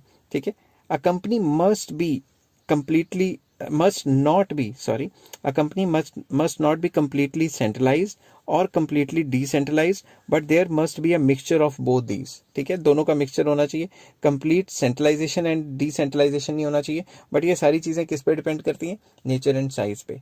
ठीक है, अगर कंप्लीट सेंट्रलाइजेशन होगी तो सब कुछ ऊपर वाले के हाथ में हुआ तो हर एक चीज़ तो स्वीपर को भी पूछना पड़ेगा मैडम से कि भाई, प्रिंसिपल से कि भाई मैं यहाँ कर दूँ वहाँ कर दूँ, तो उससे तो टाइम खराब हो जाएगा। और कंप्लीट डिसेंट्रलाइजेशन हुई, नीचे वालों को फुल पावर दी, तो फिर वो ऊपर वाले की तो परवाही नहीं करेंगे और काम नहीं करेंगे। तो इसका पॉजिटिव इफेक्ट क्या है? Number 1, benefits of both centralisation and decentralisation हो जाते हैं जब हम मिक्सचर ऑफ बोथ फॉलो करते हैं। Fast decision making eight operational level, operational level पे फास्ट डिसीजन मेकिंग हो जाता है। ठीक है, अगर मान लो कोई गैंगस्टर है, वो पुलिस वाले पे हमला कर रहा है और उसके पास पावर है, वो अपने आप को बचा भी सकता है और उसको भी शूट कर सकता है। बट अगर वो यही चीज़ पूछने अपने हायर लेवल के पास जाए कि वो मुझे गोली मार रहा है, मैं उसको मारूं नहीं मारूं, तब तक तो कहानी खत्म हो जाएगी ना। तो डिसेंट्रलाइजेशन से क्या होता है? लोअर लेवल पे जो फास्ट डिसीजन मेकिंग हो जाती है। इफ नॉट फॉलोड, अगर ऐसा नहीं होता तो delay in decision due to complete centralisation, हमेशा आपको अपने बॉस से पूछना पड़ेगा हर काम करने से पहले, क्योंकि आपके पास कोई पावर ही नहीं है। Misuse of authority in case of complete decentralisation, अगर डिसेंट्रलाइजेशन कर दी, नीचे वाले को सारी पावर दे दी, तो वो ऊपर वाले को पूछेगा ही नहीं फिर, अपने सुपीरियर को। आई होप ये सारी चीज़ें आपको समझ आ गई होंगी। हेलो फ्रेंड्स, आज मैं आपके साथ 9th प्रिंसिपल लेके आया हूँ फयोल के मैनेजमेंट प्रिंसिपल्स में से 9th प्रिंसिपल्स। इससे पहले वाले प्रिंसिपल्स के लिंक सारे डिस्क्रिप्शन में है और पूरी की पूरी मैनेजमेंट और बिजनेस स्टडीज़ का भी लिंक डिस्क्रिप्शन में आपको मिल जाएगा। सारे टॉपिक नंबर वाइज चल रहे हैं, तो मैं कोशिश करता हूँ कि हर रोज़ एक एक टॉपिक अपलोड कर दूँ। तो चलिए शुरू करते हैं। स्केलर चेन होता क्या है? प्रिंसिपल ऑफ स्केलर चेन एक इंपॉर्टेंट पार्ट है। Principle of scalar chain means chain of superior from highest level to lowest level, कि एक चेन होनी चाहिए कि हाईएस्ट लेवल का बंदा नीचे वाले को ये बताएगा, ये नीचे वाले को ये बताएगा, proper number wise flow of information होना चाहिए ऑर्डर। अगर ये वाला सीधा इसको बताना शुरू कर देगा तो काम तो खराब ही हो गया ना, फिर इन एम्प्लॉयज को रखने का क्या फायदा हुआ, ठीक है ना। This chain must be followed strictly in the organisation, ये स्ट्रिक्टली फॉलो करनी चाहिए कि हर एक बंदा नंबर वाइज जो है मतलब अपने से नीचे वाले को बताता रहे और इन्फॉर्मेशन देता रहे। Every information must pass through every important level of chain. तो अगर ये इंसान सीधा इसको बता देगा तो इन लेवल्स को रखने का क्या फायदा हुआ, फिर फालतू में तनख्वाह दे रहे हैं इनको। There must be no skipping of any level, किसी भी लेवल को स्किप नहीं करना चाहिए, ठीक है। तो ये प्रिंसिपल ऑफ स्केलर चेन कहती है। अगर ये प्रॉपरली फॉलो होगी तो क्या होगा, systematic flow of information step by step जाएगी हर एक के पास और स्क्रूटनाइज भी की जाएगी, मतलब उसको जांच पड़ताल की जाएगी कि सही है या गलत है। Next, no communication gap between within the organisation. Organisation में कम्युनिकेशन गैप नहीं होगा कि कुछ लोगों को पता है और बाकियों को पता ही नहीं कि काम क्या चल रहा है। इफ नॉट फॉलोड, अगर ये फॉलो नहीं करते तो कम्युनिकेशन गैप आ जाएगा। अगर ऊपर वाला 3-4 लेवल को छोड़ के सीधा नीचे डिस्कस करेगा और बीच वाले लेवल्स को बताया ही नहीं उसने क्या काम करना है, तो कम्युनिकेशन गैप आ जाएगा जिससे काम करने की एफिशिएंसी गिर जाएगी। सेकंड आ जाता है no clarity of authority responsibility relationship. तो अगर सुपीरियर नीचे वाले को बता रहा है तो सही है, इन दोनों की जो अथॉरिटी रिस्पॉन्सिबिलिटी का जो रिलेशनशिप है वो कायम रहेगा। मगर इसने बीच वाले को बताया नहीं, सीधा इस लेवल को बता दिया तो इसकी जिम्मेदारी तो खत्म ही होगी ना। तो आई होप ये सारी चीज़ें आपको समझ आ गई होंगी। हेलो फ्रेंड्स, आज मैं आपके साथ डिस्कस करने वाला हूँ हेनरी फ्यूल का 10th प्रिंसिपल। इससे पहले वाले प्रिंसिपल्स के जो लिंक है वो डिस्क्रिप्शन में आपको मिल जाएंगे और पूरी की पूरी प्लेलिस्ट का लिंक भी डिस्क्रिप्शन में मिल जाएगा। तो चलिए शुरू करते हैं। 10th प्रिंसिपल है प्रिंसिपल ऑफ ऑर्डर। ऑर्डर का मतलब है जो कि मैन और मटेरियल, जो भी एम्प्लॉयज़ हैं और जो भी मटेरियल या रॉ मटेरियल या फिर कोई मशीन वगैरह, उनका प्रॉपर ऑर्डर होना चाहिए। मतलब हर एक चीज़ की एक पर्टिकुलर प्लेस होनी चाहिए कंपनी में। फॉर एग्जांपल, आप किसी कॉलेज में जाते हैं या यूनिवर्सिटी में जाते हैं, हर एक डिपार्टमेंट एक पर्टिकुलर जगह होता है, ताकि अगर आपने पर्टिकुलर टीचर को ढूंढना है या पर्टिकुलर चीज़ को देखना है तो आप सीधा वहीं पे जाएं, आपको इधर उधर खज्जल खुआर या फिर इधर उधर भटकना ना पड़े। फॉर एग्जाम्पल, एक और एग्जाम्पल लेता हूँ। जब भी किसी फैक्ट्री या किसी शॉप पे जाते हैं आप, तो पर्टिकुलर सामान पर्टिकुलर जगह पे पड़ा होता है ताकि आपको ढूंढना ना पड़े। अगर आप ढूंढते रह जाओगे तो फिर आप तो टाइम ही वेस्ट हो जाएगा ना। तो इसको सिंपल इंग्लिश में किस तरीके से लिखते हैं, it refers to arrangement of man and material, that is man और मटेरियल जो होता है, that is fix place for everything and everyone in the firm. जो कंपनी है उसके अंदर, कंपनी के अंदर या ऑर्गेनाइजेशन के अंदर हर एक इंसान या हर एक जो मटेरियल है उसकी एक फिक्स जगह होनी चाहिए, ठीक है। जैसे कंपनी में कंप्यूटर डिपार्टमेंट है, ठीक है ना, वो एक जगह होना चाहिए। इलेक्ट्रिसिटी डिपार्टमेंट है, वो एक जगह होना चाहिए। ये ना हो इलेक्ट्रिशियन को ढूंढते फिर रहे हैं और पूरा दिन ही निकल गया, पता ही नहीं वो कहाँ बैठा हुआ है। इस तरीके से नहीं होना चाहिए। तो अब इसके पॉजिटिव इफेक्ट, अगर principle of order, proper order follow करते हो तो इसका क्या असर रहेगा positive, no wastage of time in search of man and material. इंसान को और चीज़ों को ढूंढने में टाइम वेस्ट नहीं होगा। अगर इन्हीं को ढूंढते रहेंगे तो कंपनी में काम कब चलेगा। Number 2, smooth and systematic working of organisation. जो ऑर्गेनाइजेशन है उसका काम काफ़ी स्मूथ हो जाता है, अच्छे से चलता है। बट इफ़ नॉट फॉलोड, अगर ऐसा फॉलो नहीं करते तो वेस्टेज ऑफ टाइम, एनर्जी हो जाती। टाइम, एनर्जी, एफर्ट्स, कुछ भी कह सकते हो, कि इंसानों को ढूंढने में कि कौन सा बंदा कहाँ पे है या चीज़ों को ढूंढने में टाइम, मनी, एफर्ट्स, मनी तो नहीं खैर, टाइम और एफर्ट्स काफ़ी ज़्यादा लग जाते हैं। और टाइम भी तो मनी है, तो एक टाइप का पैसा ही वेस्ट हुआ। Not able to contact right people at right time. सही इंसान को सही टाइम पे हम ढूंढ ही नहीं पाएंगे, ठीक है। तो हम ढूंढते रह जाएंगे कौन सा इंसान कहाँ पे है और कौन सा मटेरियल कहाँ पे है, हमें मिलेगा ही नहीं। आई होप ये सारी चीज़ें आपको समझ आ रही होंगी। अगर हेलो फ्रेंड्स, आज मैं आपके साथ हेनरी फ्यूल के मैनेजमेंट प्रिंसिपल्स का 11th प्रिंसिपल डिस्कस करूंगा, जो कि है principle of equity. Equity is drive from the word equality. Basically ये कहता है कि फेयर ट्रीटमेंट, बराबरी देनी चाहिए। कंपनी में जितने भी एम्प्लॉयज़ हैं, जो भी वो काम करें, उनमें बराबरी का मतलब एक जज्बा होना चाहिए। अगर कोई भी उल्टा पुल्टा काम करता है तो पेनल्टीज भी बराबर लगनी चाहिए, ऐसा नहीं कि फेवरेटिज्म वगैरह हो। तो चलिए शुरू करते हैं। It refers to kind, fair and just treatment. Just मतलब जस्टिस होना चाहिए, ठीक है। Just treatment to the employees. If manager is biased, अगर मैनेजर बायस्ड रहेंगे, बायस्ड मतलब किसी कुछ एम्प्लॉयज की फेवर करें, जो उनके रिश्तेदार उन्होंने रखे हुए हैं या फिर उनके दोस्त हैं, उनकी फेवर करें और बाकियों की फेवर ना करें, तो ये अच्छी बात नहीं है।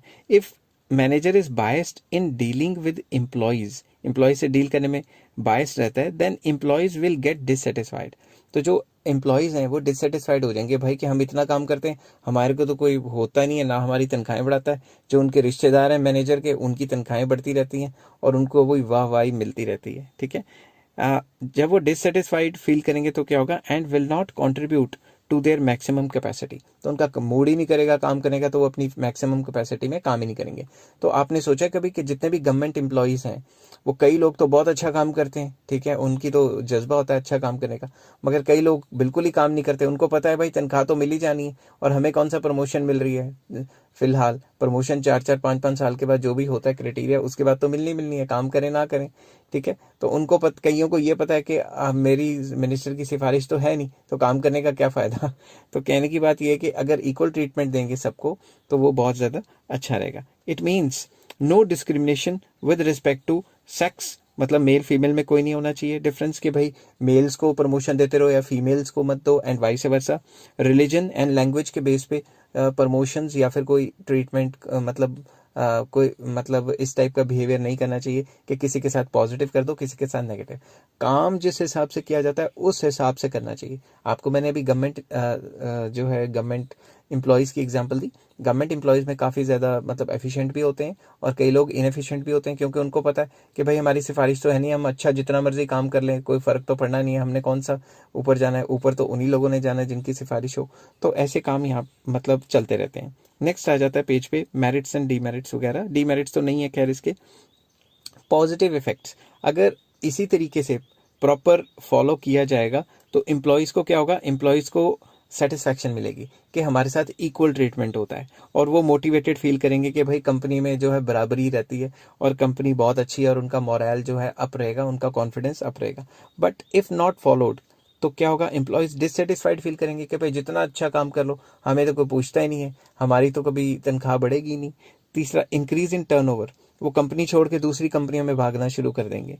एंड थर्ड पार्ट है unhealthy relations between superior and subordinate, क्योंकि सुपीरियर उनको अच्छा ट्रीटमेंट नहीं देते, जस्ट ट्रीटमेंट नहीं देते, तो क्या किया जाएगा वो मतलब सुपीरियर और सबऑर्डिनेट के जो रिलेशन है उनमें तल्खियाँ आ जाएंगी। तल्खियाँ मतलब सस्पिशन आ जाएगा कि मैं काम करूं मुझे पूछते नहीं है, ऐसा वैसा, तो उसमें काफ़ी ज़्यादा मतलब वो हो जाएगी, मतलब अनहेल्दी रिलेशन बन जाएंगे। आई होप ये सारी चीज़ें आपको समझ आ गई होंगी। अगर हेलो फ्रेंड्स, आज मैं आपके साथ डिस्कस करूंगा हेनरी फ्योल के मैनेजमेंट प्रिंसिपल्स का 12th प्रिंसिपल, जो कि कहता है stability of tenure of personnel.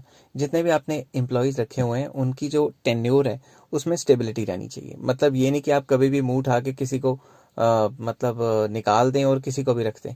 उनको ये यकीन होना चाहिए एम्प्लॉयज़ को कि भाई उनकी नौकरी पक्की है। अगर पक्की नौकरी का अगर उनको होगा, अगर उनको पता है कि हमारी नौकरी पक्की है, तो वो और अच्छे तरीके से कॉन्फिडेंस से काम कर सकते हैं। अगर उनको पता है कि हमें तो कभी भी उठा के बाहर फेंक देंगे और हमें कभी भी फारिग कर सकते हैं ये लोग, तो उससे क्या होगा, वो मन लगा के काम नहीं करेंगे और हमेशा नई जॉब्स की सर्च में रहेंगे, तो उसमें उनका एफर्ट ज़्यादा लग जाएगा, बल्कि काम में लगाना चाहिए। ठीक है, तो चलिए शुरू करते हैं इसको सिंपल वर्ड्स में।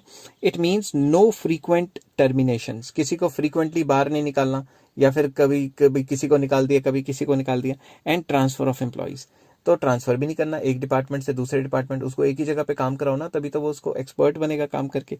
Management must provide feeling of job security among employees, employees के दिमाग में ये होना चाहिए कि उनकी जॉब पक्की है, so that employees can work without any fear and job loss, तो उनके मन में कोई डर नहीं होना चाहिए और वो अच्छे तरीके से कॉन्फिडेंस से काम कर सकें। और इसके पॉजिटिव इफेक्ट क्या है, इससे काम अच्छी तरीके से करेंगे तो एफिशिएंसी बढ़ेगी। और इसमें क्या होगा, no wastage of time and resources, उनके टाइम और रिसोर्सेज वेस्ट नहीं होंगे in search of new job, कि भाई यहाँ तो जॉब पक्की नहीं है कहीं और कर लेते हैं। ठीक है, तो अब अगर इस चीज को फॉलो नहीं किया जाता, इफ नॉट फॉलोड, तो क्या होगा, wastage of resources in learning new job, हम एक जगह से छोड़ के दूसरी जगह जाएंगे, दूसरी जगह से छोड़ के तीसरी जगह जाएंगे, क्योंकि पक्की नौकरी नहीं मिल रही। अगर इसी तरीके से होता रहेगा तो हमारी वेस्टेज हो जाएगी रिसोर्सेज की। हम आधी जिंदगी तो नई नई जॉब्स को ढूंढते रहेंगे और नई नई क्या कहते हैं लर्निंग स्किल्स करते रहेंगे, जिससे कि हमारी मतलब ज़िंदगी वेस्ट होने के चांसेस बहुत ज़्यादा हैं। कि हमारा जो लिमिटेड एरिया लिमिटेड टाइम होता है ना जॉब करने का, अगर उसी में 25-30 जॉब्स चेंज कर ली, तो फिर हम हर नई जॉब के लिए नई चीज़ें सीखेंगे, तो मतलब हम तो कुछ खज्जल ख्वार हो जाएंगे ना फिर इस तरीके से। नेक्स्ट आ जाता है frustration and dissatisfaction among employees. Employees इतना डिससेटिस्फाइड फील करते हैं कि हमारी नौकरी पक्की तो है नहीं, अगर पक्की नौकरी होती तो बहुत अच्छा होता, तो वो सेटिस्फैक्शन नहीं आएगी उनको, तो वो अच्छी तरीके से मन लगा के काम नहीं करेंगे और नई नई जॉब्स को सर्च करते रहेंगे। हेलो फ्रेंड्स, आज मैं आपके साथ डिस्कस करूंगा हेनरी फेयोल का 13th मैनेजमेंट प्रिंसिपल, जो कि होता है प्रिंसिपल ऑफ इनिशिएटिव। इनिशिएटिव का मतलब क्या होता है कि हर एक एम्प्लॉय को सेल्फ मोटिवेटेड रहना चाहिए और इनिशिएटिव लेके काम की अपॉर्चुनिटीज करनी चाहिए। मतलब उनको खुद आगे बढ़ के काम करना चाहिए कि भी अपने मैनेजर को कहें कि भाई साहब मुझे काम दीजिए, मैं इस तरीके का काम बहुत अच्छे तरीके से कर सकता हूँ। तो चलिए इसको सिंपल इंग्लिश में एक्सप्लेन करने की कोशिश करते हैं। It means taking first step with self motivation, कि एम्प्लॉयज को खुद आगे बढ़ के सेल्फ मोटिवेशन से मैनेजर को काम मांगना चाहिए कि भाई ये काम है आपके पास, इसमें से ये काम मुझे दे दो, मैं अच्छे तरीके से इसको पूरा कर लूंगा। Employees must be given opportunity to take some initiative in making and executing the plan.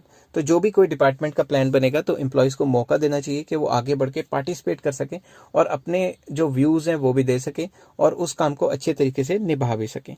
Next sorry, it gives immense satisfaction to employees. तो अगर वो इनिशिएटिव लेके काम करेंगे, आगे बढ़ के काम करेंगे, खुद काम मांग के काम करेंगे कि और काम दो और काम दो, उससे एम्प्लॉयज की सेटिस्फैक्शन बढ़ेगी, कॉन्फिडेंस लेवल हाई हो जाएगा। So the managers must welcome, managers को क्या करना चाहिए, जो एम्प्लॉयज हैं उनकी सजेशंस को वेलकम करना चाहिए और उनके आइडियाज को नज़रअंदाज नहीं करना चाहिए, क्योंकि अगर उनके सजेशंस एंड आइडियाज को नज़रअंदाज किया गया तो वो क्या होगा, फिर वो मन लगा के काम नहीं करेंगे और इनिशिएटिव नहीं लेंगे। तो एम्प्लॉयज जितना ज़्यादा इनिशिएटिव लेंगे उतना ज़्यादा वो मतलब इन्वॉल्वमेंट हो जाएगी उनकी काम में। तो चलिए आगे चलते हैं और देखते हैं इसके पॉजिटिव इफेक्ट क्या पड़ेंगे। इससे it develops the feeling of belongingness in employees. Employees सोचेंगे कि ये कंपनी भी तो हमारी है ना, हमने ही इसको चलानी है, तो फिर बिलोंगिंगनेस आ जाएगी कंपनी के साथ। और achievement of target on time, क्योंकि अगर वो इनिशिएटिव लेके काम करेंगे तो टारगेट टाइम सर वो खत्म कर देंगे, ठीक है। बट इफ नॉट फॉलोड, अगर ऐसा नहीं किया गया तो employees may not work to their best of their ability. Employee अच्छी तरह काम ही नहीं करेगा, वो कहेगा जो भी काम मैं मैनेजर को कहता हूँ कि ये काम इस तरीके से किया जाए और मुझे दिया जाए, वो करता ही नहीं है वो काम, इनिशिएटिव वो लेगा ही नहीं एम्प्लॉय, क्योंकि मैनेजर उसकी सुनता ही नहीं है। And next is demotivation among employees. Employees काफ़ी ज़्यादा डीमोटिवेटेड फील करेंगे कि भाई हम जो भी काम करते हैं या जो भी कहते हैं मैनेजर को वो सुनता ही नहीं है कभी, तो हम इनिशिएटिव ही क्यों लें, हम पंगे में क्यों फंसें, इससे तो अच्छा जो हमें काम मिलता है हम अपनी स्पीड से करते रहते हैं। तो आई होप आपको ये चीज़ें समझ आ गई होंगी। अगर हेलो फ्रेंड्स, आज मैं आपके साथ लेके आया हूँ हेनरी फेयोल का 14th प्रिंसिपल, जो कि है एस्पिरिट डी कोप्स। ये क्या कहता है, चलिए सिंपल वर्ड्स में सीखने की कोशिश करते हैं। It refers to feeling of pride and mutual loyalty shared by employees of a firm. कि जो कंपनी के एम्प्लॉयज़ हैं उनको फीलिंग ऑफ प्राइड होनी चाहिए कि भाई हम इस पर्टिकुलर जगह पे काम करते हैं, ताकि उनका मोटिवेशन लेवल हमेशा हाई रहे। और वो म्यूचुअल लॉयल्टी शेयर करेंगे। म्यूचुअल लॉयल्टी का मतलब है आपस में एक दूसरे से लॉयल रहेंगे, एक दूसरे की मतलब बैक बाइटिंग या फिर एक दूसरे की पीठ पीछे कुछ ऐसा काम नहीं करेंगे जो एक दूसरे के बीच में मतलब कॉन्फिडेंस को लो करे, ठीक है। तो management must encourage and promote team spirit. जो भी मैनेजर है या मैनेजमेंट है कंपनी की, वो टीम स्पिरिट को एनकरेज करे ताकि सारे मिलके कंपनी के गोल को अचीव करने की कोशिश करें। ऊपर से यूनिटी एंड हार्मनी बना के रखें कंपनी में, ठीक है। और कोऑर्डिनेशन की वजह से कंपनी के एम्प्लॉयज और मैनेजर बहुत अच्छा काम करेंगे। तो ये ओवरऑल कहना चाहता है कि जो भी कंपनी के एम्प्लॉयज हैं वो मिलजुल के काम करें और एक दूसरे के साथ ग्रुप बन के एक अच्छे ग्रुप की तरह काम करें और आपस में इनके तालमेल बहुत अच्छा होना चाहिए, ठीक है। नेक्स्ट आ जाता है, अगर इसको फॉलो किया जाता है तो टीम स्पिरिट हाई रहेगी और इससे कंपनी का गोल या ग्रुप गोल या डिपार्टमेंट का गोल आसानी से अचीव हो जाएगा। अगर फॉलो नहीं किया जाता तो team goal may not be achieve. जो टीम गोल है वो अचीव ही नहीं होगा, क्योंकि आपस में लोगों को एक दूसरे पे एम्प्लॉयज को कॉन्फिडेंस नहीं होगा, मैनेजर को सबॉर्डिनेट पे कॉन्फिडेंस नहीं होगा। And number 2, no team spirit and more stress of on individuals. अगर टीम स्पिरिट लो होगी, मतलब लो होगी या नो होगी, मतलब बिल्कुल भी टीम स्पिरिट नहीं होगी, मैनेजर्स एकदम पंप अप करके एम्प्लॉय से काम नहीं कराता, तो काफ़ी ज़्यादा एम्प्लॉयज़ पे स्ट्रेस आ जाएगा और मे बी वो नौकरी छोड़ दें या फिर वो स्ट्रेस लेवल पे काम करेंगे तो वो एफिशिएंसी नहीं आएगी। हेलो फ्रेंड्स, आज मैं आपके साथ बिजनेस स्टडीज़ का एक टॉपिक लेके आया हूँ, जो कि है scientific management developed by FW Taylor. Taylor ने कौन कौन से मैनेजमेंट प्रिंसिपल्स लाए थे वो हम डिस्कस करेंगे और क्या क्या इनका कंट्रीब्यूशन था वो डिस्कस करेंगे। He was born in 1856 in USA। USA में 1856 को बॉर्न हुए थे। In 1878 he joined the Midvale Steel Company as a mechanical engineer. उन्होंने Midvale Steel Company as a mechanical engineer join की थी। Using his engineering background, Taylor set up scientific studies and techniques concerned with the improvement of efficiency of worker and optimum allocation of resources। वो चाहते थे अपना engineering का background को इस्तेमाल करके जो एफिशिएंसी है उसको बढ़ाया जाए, वर्कर्स की एफिशिएंसी को, और वो ये चाहते थे कि ऑप्टिमम एलोकेशन मतलब फुलर यूटिलाइजेशन ऑफ रिसोर्सेज की जाए। चलिए नेक्स्ट पेज पे चलते हैं। उनका कंट्रीब्यूशन क्या था? पहला contribution, scientific view on industrial organisation and management. उन्होंने जो इंडस्ट्रियल ऑर्गेनाइजेशन एंड मैनेजमेंट पे साइंटिफिक व्यू अपना रखा और जो कि काफ़ी ज़्यादा मशहूर हुआ। दूसरा, पब्लिशिंग। उन्होंने पब्लिश किए various books like shop management, piece rate system and principles of scientific management etcetera etcetera. Next third point में लिखा है, emphasise on the adoption of scientific methods to the problems of management. Management की problems को solve करके उन्होंने scientific मतलब management जो problems आती हैं उनको साइंटिफिक प्रिंसिपल्स के थ्रू, साइंटिफिक तरीके के थ्रू मतलब उसको उन प्रॉब्लम्स को सॉल्व करना। नेक्स्ट पेज पे चलते हैं और देखते हैं कि मीनिंग ऑफ साइंटिफिक मैनेजमेंट क्या है। उनके हिसाब से साइंटिफिक मैनेजमेंट क्या होती है? It means application of science in each and every element of management, कि हर एक मैनेजमेंट के काम करने के तौर तरीके में साइंटिफिक प्रिंसिपल्स अप्लाई करना, साइंस के हिसाब से करना। इसको सिंपल वर्ड्स में अगर एक्सप्लेन करें, in simple words we can say that applying scientific tools, methods and trained personnel in order to increase the output. Simple words में साइंटिफिक तरीके से और मेथड से और जो ट्रेंड बंदे हैं, ट्रेंड एम्प्लॉयज हैं, उनको इस्तेमाल करके अच्छी तरह से काम करना जिससे कि आउटपुट बढ़ जाएगी। According to F.W. Taylor, scientific management means knowing exactly what you want man to do. मतलब वो कहते थे कि साइंटिफिक तरीकों का मतलब है आपको पहले से पता होना चाहिए कि आपने अपने एम्प्लॉय से क्या काम कराना है, seeing that they do it in the best and cheapest way. और आपको पहले ही पता होना चाहिए कि आपने अपने एम्प्लॉय से क्या कराना है और ये देखना, उनको मैनेज करना कि क्या वो ये काम बेस्ट तरीके से और चीपेस्ट सस्ते तरीके से कर पा रहे हैं कि नहीं कर पा रहे। इसी को मैनेजमेंट कहते हैं through scientific techniques. Next page पे चलते हैं और देखते हैं इनके साइंटिफिक प्रिंसिपल्स क्या क्या हैं। पहला प्रिंसिपल जो इनका साइंटिफिक प्रिंसिपल है मैनेजमेंट का, साइंस एंड नूट बोल दिया मैंने, science not a rule of thumb. मतलब जो भी काम करने का तौर तरीका होगा वो साइंटिफिक तरीके से होगा। रूल ऑफ थंब का मतलब है जोर जबरदस्ती या तुक्के वाले मेथड से नहीं होगा। ठीक है, तो इसको मैं सिंपल इंग्लिश में मैंने लिखा है, मैं एक्सप्लेन करता हूँ। Taylor insists that each job performed in the organisation should be based on scientific inquiry. जो भी जॉब होगी पूरी की पूरी कंपनी में वो साइंटिफिक इंक्वायरी पे बेस्ड होगी and not on institutions experience and hit and run या हिट एंड मिस मेथड्स। मतलब तुक्केबाज मेथड से या पुराने टाइम से जो चलता आ रहा है उस टाइप से हम वो काम नहीं करेंगे। There must be some thinking before doing. जब भी हम कोई काम कर रहे हैं तो उसके लिए कोई ना कोई थिंकिंग या सोच होएगी, which is not in the case of rule of thumb. जब भी हम रूल ऑफ थंब या कोई तुक्के वाला मेथड लगाते हैं तो उसमें वो चीज़ इस्तेमाल नहीं करते।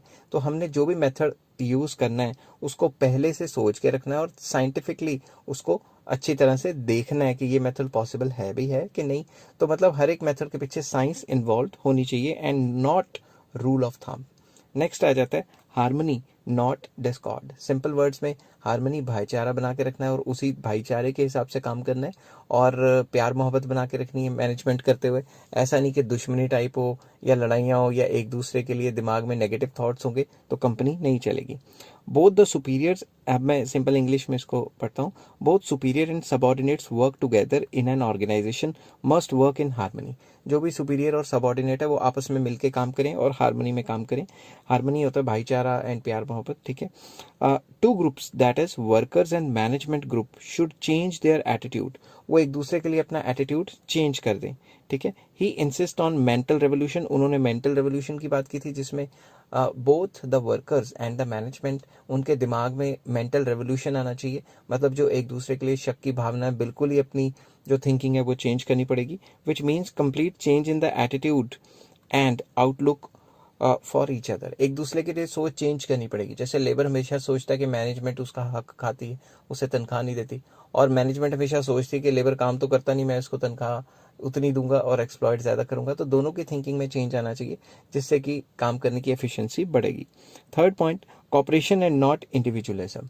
वो कहते थे जब भी एक कंपनी में वेरियस एम्प्लॉयज़, सुपीरियर सबॉर्डिनेट दोनों काम कर रहे हैं, तो दोनों एक दूसरे से कोऑपरेट करेंगे, तभी काम अच्छी तरह से होगा। अगर हर कोई कंपनी में इंडिविजुअल थिंकिंग लेके बैठ जाएगा कि मैं अपने हिसाब से करूंगा और मेरी तनख्वाह बढ़ती रहे, मेरी ही प्रमोशन होती रहे, और कंपनी की नहीं सोचेगा, तो लॉन्ग टर्म में नुकसान होगा और कंपनी बंद हो जाएगी।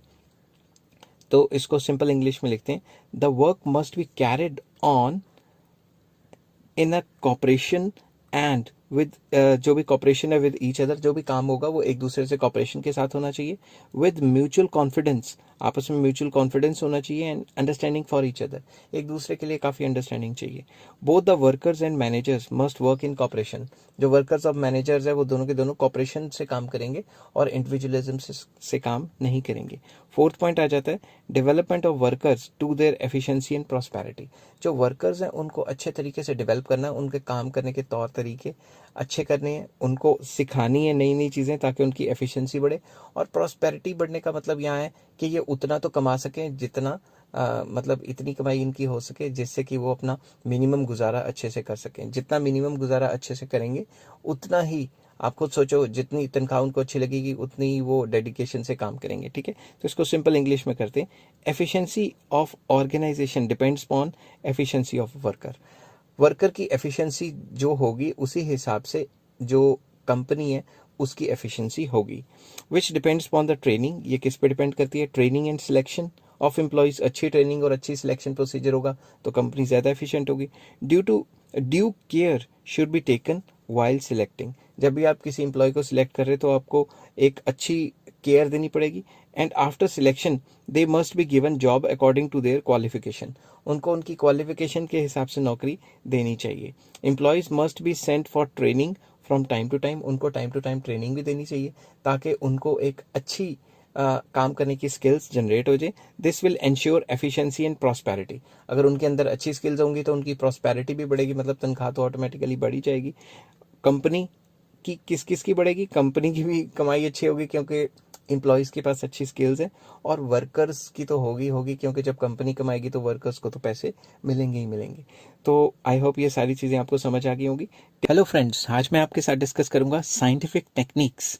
जो भी साइंटिफिक टेक्निक्स हैं टेलर्स की वो क्या है, जो टेलर ने साइंटिफिक टेक्निक ऑफ मैनेजमेंट दी थी वो क्या है, किस तरीके से एक्सप्लेन करनी है अगर आपको पेपर में आ जाए।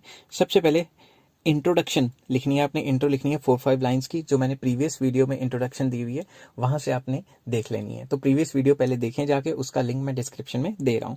तो टेलर ने कौन कौन सी टेक्निक्स के बारे में बताया था, चलिए शुरू करते हैं। Techniques are, number 1, functional foremanship. Functional foremanship का मतलब क्या है, it deals with the division of factory in 2 departments. ये कहते थे कि जो फैक्ट्री है उसको 2 मेन डिपार्टमेंट्स में डिवाइड कर दिया जाए, जो प्रोडक्शन डिपार्टमेंट है और प्लानिंग डिपार्टमेंट। तो planning department and production department, in 2 departments में पूरी की पूरी फैक्ट्री को डिवाइड कर दिया जाए। ठीक है, नेक्स्ट चलते हैं और सबसे पहले प्लानिंग डिपार्टमेंट डिस्कस करते हैं। Under this department we have, इस डिपार्टमेंट में टेलर क्या कहते थे, क्या होना चाहिए, रूट क्लर्क। रूट क्लर्क क्या होगा, responsible to fix up the sequence of steps for performing the mechanical और मैनुअल जॉब्स। तो रूट क्लर्क का मेन काम क्या है, फिक्स अप करेगा सीक्वेंस ऑफ स्टेप्स के क्या क्या काम करना है, परफॉर्म कैसे कैसे करनी है duty. Number 2, instruction card clerk, he और she is responsible for giving general instructions necessary to carry out the job in a specific manner. तो इंस्ट्रक्शन कार्ड क्लर्क का मेन मकसद ये है कि जनरल इंस्ट्रक्शन प्रोवाइड करनी कि काम किस किस तरीके से होगा और कौन सा काम किस तरीके से बैठेगा।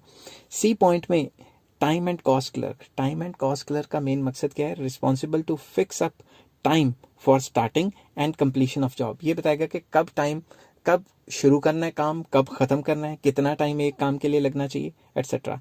ही also prepares the cost sheet for every job, हर एक जॉब के लिए ये कॉस्ट शीट प्रिपेयर करेगा कि इस काम को करने का इतना खर्चा आता है। और डी, डिसिप्लिनेरियन, बेसिकली ये डिसिप्लिन बना के रखेगा, रिस्पॉन्सिबल फॉर परफॉर्मिंग या performance of job in orderly and systematic way. तो जो भी सिस्टमैटिक तरीका है उस तरीके से कंपनी में काम चलता रहे उसको देखने के लिए डिसिप्लिनेरियन बनाया जाता, मतलब ये इंसान को ड्यूटी दी जाती है। नेक्स्ट आ जाता है प्रोडक्शन डिपार्टमेंट और ऑपरेशनल डिपार्टमेंट। तो पहला डिपार्टमेंट जो उन्होंने कहा था प्लानिंग डिपार्टमेंट, दूसरा आ जाता है ऑपरेशनल डिपार्टमेंट या प्रोडक्शन डिपार्टमेंट। इसमें वो कहते थे 4 फोरमैन होने चाहिए। सबसे पहला गैंग बॉस। गैंग बॉस क्या करेगा? ही और she arranges all the machines, tools and other resources required to perform a job without any delay. किसी भी डिले के बिना, किसी भी देरी के बिना सारी मशीन्स को अरेंज करना, टूल्स को अरेंज करना और सारे रिसोर्सेज को अरेंज करना ताकि काम लगातार चलता रहे। नेक्स्ट है speed boss. Speed boss ensure करता है कि टाइमली कंप्लीशन ऑफ जॉब, कि टाइम से काम खत्म हो जाए। तो वो एकदम मजदूरों के और वर्कर्स के सर पे खड़ा रहेगा और काम करवाता रहेगा कि टाइम से ये काम खत्म हो जाए। नेक्स्ट आ जाता है repair boss. Repair boss ensure करता है कि सारी जो मशीन्स हैं एंड टूल्स हैं they are kept in a working condition. अगर कोई रिपेयर करनी है या कुछ करना है, उनका टाइम टू टाइम ओवरहॉलिंग करनी है, कुछ ना कुछ करते रहना ताकि मशीन्स बंद ना हो। नेक्स्ट है इंस्पेक्टर। वो क्या करेगा? क्वालिटी चेक करके रखेगा आउटपुट पे कि जो क्वालिटी हमने डिसाइड की थी वो माल बन भी रहा है कि नहीं। तो बेसिकली 4 जो हैं इसमें आ जाते हैं। तो मैं एक बार थोड़ा रिव्यू कर रहा हूँ। फंक्शनल फोरमैनशिप में planning department, operational department. Planning में आ जाता था, प्लानिंग में route clerk, instruction card clerk, time and cost clerk and डिसिप्लिनरियन।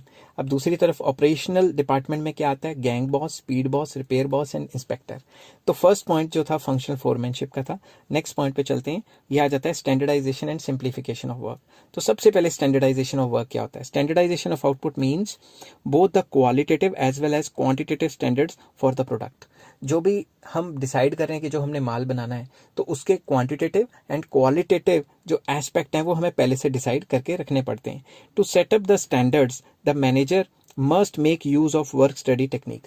तो स्टैंडर्ड को सेट करने के लिए कि किस तरीके से काम होगा कंपनी में, तो उसको जो मैनेजर है उसको वर्क स्टडी टेक्निक को मतलब एक बार अच्छी तरह से स्टडी करना पड़ेगा। वर्क स्टडी टेक्निक्स क्या होती हैं वो मैं भी बताता हूँ, which includes time study, motion study and fatigue study. अब ये क्या क्या होती हैं वो मैं बताता हूँ आगे जाके। Main objective of standardisation are. तो मेन ऑब्जेक्टिव क्या है स्टैंडर्डाइजेशन की? अगर स्टैंडर्डाइजेशन अच्छी होगी तो it will reduce a given line of product. एक जो प्रोडक्ट है उसकी लाइन को कम कर देगा, मतलब उसे ज्यादा जगह धक्के नहीं खाने पड़ेंगे। प्रोडक्ट को नंबर वाइज कम स्टेजेस पे जाके वो प्रोडक्ट तैयार हो जाएगी। तो सेकंड आ जाता है allow interchangeability of manufactured parts. जो मैन्युफैक्चरिंग पार्ट्स है या जो पार्ट्स हैं वो इंटरचेंज हो सकते हैं। फॉर एग्जांपल जो सुजुकी की जितनी गाड़ियां हैं उनमें जो पार्ट्स हैं आप देखेंगे बटन बुटन स्विचेस एक ही टाइप के हैं। तो इस तरीके से मैनेजमेंट की जाती है कि जितने भी आप प्रोडक्ट बना रहे हो उसके बेसिक चीजें सेम रहेंगी, तो हमें एक ही चीज को बार बार नहीं बनाना पड़ेगा। Next to maintain the quality standards. Quality standards maintain हो सकते हैं इसके अंदर जो स्पेसिफिकेशन होता है उसमें। To set up the performance standards of man and material. Man और मटेरियल का जो परफॉर्मेंस स्टैंडर्ड है वो सेट किया जाता है स्टैंडर्डाइजेशन में कि भाई एक इंसान इतनी देर में इतना काम करेगा और एक मशीन इतनी देर में इतना काम करेगी। ठीक है। उसके बाद आ जाता है सिंप्लीफिकेशन। सिंप्लीफिकेशन का मतलब होता है we emphasise it mean by simplification we mean emphasis on elimination of unnecessary processes and procedures। तो सिंप्लीफिकेशन का मतलब है जो फालतू के जो प्रोसेसेस है ना प्रोडक्शन के अंदर, वो फालतू के प्रोसेस हटा देने हैं जिनकी वजह से जो काम है वो डिले हो रहा है। ठीक है। नेक्स्ट आ जाता है वर्क स्टडी। वर्क स्टडी के अंदर हम ये देखेंगे कि भाई हमारा मैक्सिमम आउटपुट हो जाए विद मिनिमम कॉस्ट। इसके लिए इसमें फॉलोइंग पॉइंट्स हैं। पहला फटीग स्टडी। फटीग स्टडी मतलब थकावट की स्टडी। तो मैनेजर को स्टडी करना चाहिए फ्रीक्वेंसी ऑफ रेस्ट इंटरवल, कि कितनी फ्रीक्वेंसी ऑफ रेस्ट, एक दिन में कितने रेस्ट इंटरवल देने चाहिए वर्कर को। अगर ज्यादा रेस्ट इंटरवल देगा काम नहीं होगा, कम रेस्ट इंटरवल देगा थक जाएगा तो प्रोडक्टिविटी कम हो जाएगी। और ड्यूरेशन ऑफ रेस्ट इंटरवल, कि कितने ड्यूरेशन का, कितने मिनट्स का रेस्ट इंटरवल वर्कर को देना है। तो वो कैसे रखेगा? Observe an average worker. एक एवरेज वर्कर को ऑब्जर्व करेगा व्हेन ही और she is performing a job and note down the timing when that worker starts getting tired. जब वो थकना शुरू हो जाएगा तो वो टाइमिंग नोट करना शुरू कर देगा कि भाई ऑन एन एवरेज इतनी देर बाद इंसान थकना शुरू हो जाता है, तो कोई नहीं चाय पानी के लिए तो इसको थोड़ा रेस्ट दे देते हैं। तो इस टाइप से इसको रिसर्च करके स्टडी करनी पड़ेगी। नेक्स्ट है method study. It deals with finding out the best method to do a work या टू डू अ जॉब। एक काम करने का जो बेस्ट मेथड है वो निकालना। ठीक है। पर्टिकुलर काम करने का by keeping the production cost minimum. इस हिसाब से मेथड को डेवलप करना कि प्रोडक्शन कॉस्ट मिनिमम हो and optimal allocation of resources हो, मतलब fuller utilisation of given resources है। Method should not be decided by the rule of thumb. Rule of thumb या जोर जबरदस्ती या धक्के से मेथड नहीं यूज करना। ठीक है ना। मेथड साइंटिफिक तरीके से लगाना है जिसमें कॉस्ट मिनिमम हो और आउटपुट मैक्सिमम हो। नेक्स्ट है टाइम स्टडी। टाइम स्टडी में क्या आता है? It includes standard time for performing a job. एक जॉब को कंप्लीट करने का एक स्टैंडर्ड टाइम क्या होता है? Setting up the standard target for the worker. हर एक वर्कर को टारगेट देना कि इतने टाइम में ये काम खत्म होना चाहिए। Determining the number of workers required to perform a job, determine करना कि इस काम के लिए कितने वर्कर चाहिए। मैं रिपीट करता हूँ, कितने टाइम में काम खत्म होगा, सेटअप करना, हर एक के लिए टारगेट देना कि इतने टाइम में आपने काम खत्म करना है, और डिटर्मिन करना कि ये काम कितने वर्कर्स कर सकते हैं। और fourth, categorising the workers in efficient and inefficient categories, categorise करना कि भाई ये वर्कर एफिशिएंट है, ये अच्छा काम कर रहे हैं, और ये वर्कर अच्छा काम नहीं कर रहे, ये इनएफिशिएंट है। नेक्स्ट आ जाता है D, motion study. Motion study में क्या करते हैं हम, it deals with determine the movement of the workers when they perform a job. जब भी वो जॉब को परफॉर्म कर रहे होते हैं तो उनकी मूवमेंट की स्टडी करना, क्या पहले ये यहाँ बैठा था, यहाँ से यहाँ चला गया, वहाँ से वहाँ चला गया। इसके लिए ज़्यादातर बड़ी बड़ी शॉप्स या बड़ी बड़ी फैक्ट्रीज में सीसीटीवी कैमरा लगे होते हैं जिससे उनको मॉनिटर किया जाता है। तो उसके बाद मॉनिटर करने के बाद डिफ्रेंशिएट करना कि इन्होंने ये काम जो किए हैं वो प्रोडक्टिव थे और फलां काम अनप्रोडक्टिव थे। तो अब क्या करेंगे, कटिंग डाउन अनप्रोडक्टिव कामों को कट डाउन कर देना और वेस्टफुल मूवमेंट्स को एकदम खत्म कर देना, और वर्कर को समझाना कि आपने ये काम किए, आज ऐसे ऐसे इधर इधर उधर उधर गए तो ये काम नहीं करना क्योंकि ये अनप्रोडक्टिव है। ठीक है। Fourth point, to design suitable equipments and tools to minimise the unproductive movements. तो इस हिसाब से मशीन्स एंड टूल्स बनाओ ताकि अनप्रोडक्टिव मूवमेंट्स ना हो। फॉर एग्जाम्पल, एक एग्जाम्पल देता हूँ, मान लो 2 डिपार्टमेंट है, एक डिपार्टमेंट में प्रिंटर है, दूसरे में नहीं है, तो वर्कर ने जितनी बार भी प्रिंट निकालना था 10-20 बार, वो उठ के दूसरे डिपार्टमेंट में जाता है, फिर आता है, फिर जाता है, फिर आता है, इससे टाइम वेस्ट हो रहा है। तो मैनेजर को चाहिए कि वो अपने डिपार्टमेंट में भी एक प्रिंटर की डिमांड कर दे और खरीद के ले आए। वो नहीं खरीदेगा, खैर कंपनी खरीदेगी। नेक्स्ट आ जाता है डिफरेंशियल पीस वेज सिस्टम। इसमें क्या होता है, जो अच्छा काम कर रहे होते हैं उनको ज्यादा तनख्वाह दी जाती है ताकि वो एनकरेज हो, और जो बुरा काम करते हैं उनको वार्निंग दे के कह देते हैं भाई अच्छा काम कर लो नहीं तो तुम्हारी छुट्टी हो जाएगी। तो it deals with paying different rate of wages for efficient and inefficient workers, कि जो एफिशिएंट है उनको ज्यादा तनख्वाह देना, इनएफिशिएंट को कम देना, या फिर उनको थोड़ा धमका देना। ठीक है। तो इसके फायदे क्या हैं, पहला, paying different wages to efficient and inefficient employees, first step. Next, extra wages paid to efficient employees will motivate them to remain efficient. तो जो एफिशिएंट है उनको मोटिवेशन मिलेगी ना कि हमने अच्छा काम किया और हमें अच्छे काम का अच्छा सिला मिला। It will also motivate inefficient employees, inefficient देखेंगे यार उनको तो तनख्वाह ज्यादा मिली, उन्होंने अच्छा काम किया था तो हमें भी अच्छा काम करना चाहिए। Third, when payment is given according to the units produced, अगर पेमेंट दी, जितना काम करेंगे उसी हिसाब से पेमेंट दी तो ऑटोमेटिकली सब ज्यादा काम करेंगे और प्रोडक्शन मैक्सिमाइज होगी। फिफ्थ पॉइंट इसमें आता है मेंटल रेवोल्यूशन। मेंटल रेवोल्यूशन में है कि भाई जो वर्कर और मैनेजमेंट है ये आपस में अपने दिमाग को चेंज करें, ये एक दूसरे को शक की नजर से ना देखें, लड़ाइयां लुड़ियां ना पाएं, कंपनी में पीस से काम करते रहें। ठीक है, दोनों के दोनों, ये नहीं मैं कह रहा कि एक साइड करती है। It deals with change in the mental attitude of the workers and management towards each other, दोनों एक दूसरे को जो है उनका मेंटल एटीट्यूड चेंज होना चाहिए, कोऑपरेशन होनी चाहिए between worker and management, ruling out the feeling of suspicion, शक नहीं करें एक दूसरे पे कि उसने भाई पैसा खा गया, हमारी तनख्वाह नहीं बढ़ाई, ऐसा जी वैसा जी। और प्रिजुडिस होता है प्री जजमेंट, पहले से ही लेके चलना, वो भी नहीं होनी चाहिए in the minds of workers as well as management. और अगर आपस में इनकी एडजस्टमेंट होगी तो ये चेंजेस को काफ़ी जल्दी से अडेप्ट कर लेंगे, क्योंकि एनवायरनमेंट तो लगातार चेंज हो रहा है ना कंपनी का, तो काम करने के तरीके भी चेंज करने हैं, तो इन दोनों में यूनिटी होनी चाहिए। हेलो फ्रेंड्स, आज मैं आपके साथ डिस्कस करूंगा बिजनेस स्टडीज़ का एक इम्पॉर्टेंट टॉपिक है, advantages of Taylor scientific management principles. जो टेलर ने साइंटिफिक मैनेजमेंट प्रिंसिपल्स दिए हैं उसकी एडवांटेजेस क्या हैं। आपको ये टॉपिक तभी समझ आएगा जब आपने लास्ट वीडियो देखी हुई है कि टेलर्स के मैनेजमेंट प्रिंसिपल्स क्या है और उसके मतलब किस किस तरीके से उसने क्या क्या चीज़ें दी थी। तो मैं लिंक डिस्क्रिप्शन में दे दूंगा, पहले उसको चेक कीजिए फिर इसको पढ़िए। ठीक है। तो सबसे पहले इंट्रोडक्शन फ्रॉम प्रीवियस वीडियो। अगर आपको इस टाइप का क्वेश्चन पेपर में आता है तो आपको एक इंट्रोडक्शन लिखनी है टेलर के बारे में, FW टेलर के बारे में, जो कि प्रीवियस वीडियोस में है, जिसका लिंक मैं डिस्क्रिप्शन में दे दूंगा। तो फर्स्ट पॉइंट आ जाता है इम्प्रूव्स एफिशिएंसी। अगर हम टेलर के साइंटिफिक प्रिंसिपल्स के हिसाब से काम करेंगे तो इससे काम करने की एफिशिएंसी बढ़ जाएगी। एफिशिएंसी को आप ऐसे कह सकते हैं कि पर आवर ज़्यादा काम होगा या एक वर्कर ज़्यादा एफिशिएंट होकर लीस्ट कॉस्ट में काम कर देगा। Number 2, specialisation and simplification of work. काम करने की स्पेशलाइजेशन बढ़ जाएगी क्योंकि एक इंसान को एक काम दिया जा रहा है और उसी में उसकी काम करने की स्पीड अच्छी हो जाएगी। एंड सिंप्लीफिकेशन का मतलब ये है कि जो भी रुकावटें आ रही थी, जो भी हर्डल्स आ रहे थे काम करने के तौर तरीके में, उनको हटा दिया जाएगा। क्योंकि हमेशा उन्होंने कहा था, टेलर ने कहा था कि भाई जितने भी ये जो मूवमेंट्स हैं उनकी स्टडी की जाए और जो अनप्रोडक्टिव मूवमेंट्स हैं उनको हटा दिया जाए। थर्ड पॉइंट में चलते हैं, cost reduction by elimination of wasteful acts. जितने भी वेस्टफुल एक्ट्स होते हैं मैनेजमेंट के थ्रू, उसको क्या करेंगे, उसको यार ये क्यों वो डॉग यहाँ पे है, वो भौंकने लग गया था, चलो कोई बात नहीं।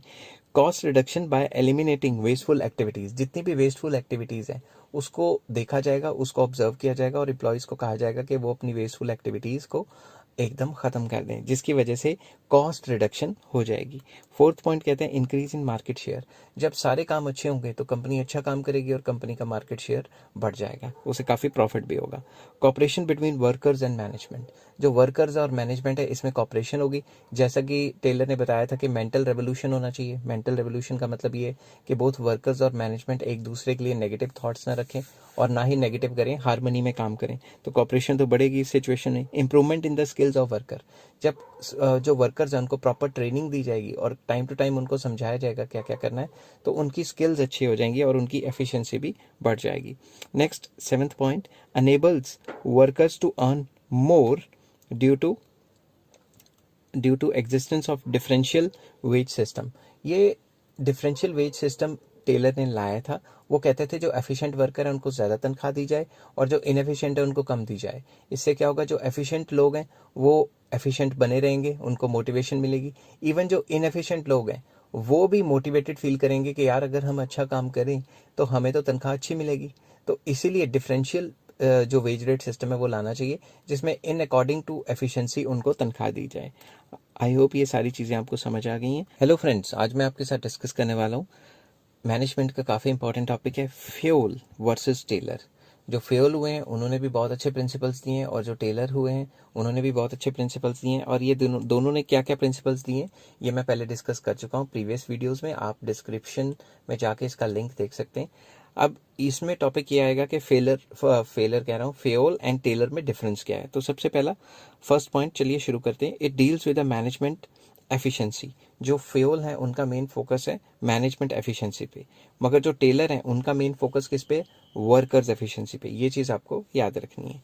दूसरा, फ्यूल ने क्या किया, he study starts from highest level in the organisation. इनका मेन मकसद ये है कि ये टॉप लेवल से स्टडी शुरू करेंगे मैनेजर से, और मैनेजर को क्या क्या करना चाहिए, कैसे कैसे करना चाहिए, इस तरीके से शुरू करेंगे। ऑन द अदर हैंड जो टेलर है वो अपनी स्टडी स्टार्ट करता है फ्रॉम द लोएस्ट लेवल, मतलब वर्कर से। तो वो वर्कर बेस्ड है कि वर्कर को ऐसे ऐसे करना चाहिए। तो दोनों में डिफरेंस है, वो हाईएस्ट लेवल से शुरू करते हैं और टेलर लोएस्ट लेवल से। तो चलिए next point, fuel emphasis on functions of manager. जैसा कि मैं बता चुका हूँ वो मैनेजमेंट से रिलेटेड ज़्यादा उन्होंने दिए। तो फ्यूल के जो फंक्शंस हैं वो एम्फेसाइज करते हैं किसको, मैनेजर को। ऑन द अदर हैंड जो दूसरी तरफ टेलर हैं उनके जो प्रिंसिपल्स हैं वो क्या करते हैं, emphasise on standardisation of work. वो वर्क का स्टैंडर्ड डिक्लेयर करते हैं और उस हिसाब से काम कराते हैं। तो वो वर्कर बेस्ड अप्रोच है।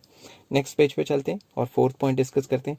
फ्यूल जो है उनका मेन फोकस क्या है, development of principles for better management. कैसे प्रिंसिपल्स को उन्होंने इन्वेंट किया जिससे कि मैनेजमेंट अच्छे तरीके से हो सकती है। On the other hand Taylor जो है उनका मेन फोकस क्या है, focus on eliminating wasteful movements and saving energy of the workers. उनका मेन फोकस था कि वो जो है क्या कहते हैं, अपना जो वर्कर्स हैं उनकी जो वेस्टफुल मूवमेंट्स हैं उसको कंट्रोल किया जा सके और वर्कर्स की जो एनर्जी है उसको सेव किया जा सके। Next point, development of 14 principles of general management. जो फ्यूल है उन्होंने 14 प्रिंसिपल्स को अच्छे तरीके से डेवलप किया और इन्वेंट किया, जिसकी वजह से उनको फादर ऑफ मैनेजमेंट भी कहा जाता है। उसके बाद जो मतलब टेलर ने जो पॉइंट दिया उन्होंने क्या दिया, scientific techniques and scientific principles. उन्होंने साइंटिफिक टेक्निक्स एंड प्रिंसिपल्स दिए जिसकी वजह से मैनेजमेंट और अच्छे तरीके से हो सकती है। नेक्स्ट, फ्यूल ने 6 पॉइंट में लिखा है कि मतलब फ्यूल ने नहीं लिखा, लिखा तो मैंने, मगर उनमें डिफरेंस बता रहा हूँ। बेसिकली उनकी जो पर्सनैलिटी थी वो थी रिसर्चर एंड प्रैक्टिशनर, ठीक है, जो कि फादर ऑफ जनरल मैनेजमेंट माने जाते हैं। ऑन द अदर हैंड जो टेलर है उनकी जो पर्सनैलिटी थी वो साइंटिस्ट की थी, कि basically he is a father of scientific management. 7th point है, strictly follow unity of command. Basically Fayol कहते थे कि यूनिटी ऑफ कमांड होनी चाहिए, कि एक बॉस एक एम्प्लॉय के ऊपर होना चाहिए। On the other hand Taylor कहते थे कि इसको फॉलो नहीं करना चाहिए। इनफैक्ट उन्होंने 8 बॉसेस के बारे में बताया, गैंग बॉस, ये बॉस, वो बॉस, जो कि आप उसमें जाके हाँ, जो मैंने टेलर की वीडियो अपलोड की है उसमें जाके डिस्क्रिप्शन में चेक कर सकते हो। नेक्स्ट आ जाता है 8th पॉइंट, जो फेयोल के प्रिंसिपल्स हैं उनकी यूनिवर्सल एप्लीकेशन है, मतलब वो हर जगह अप्लाई होंगे मैनेजमेंट प्रिंसिपल्स में। ऑन द अदर हैंड जो टेलर है उनकी स्पेशलाइज्ड एप्लीकेशन है और वो हर जगह इनके प्रिंसिपल्स अप्लाई नहीं हो सकते। आई होप ये जो डिफरेंस है आपको समझ आ गया होगा। अगर आपको ये समझ आया तो please like share and subscribe. Take care, have a nice day.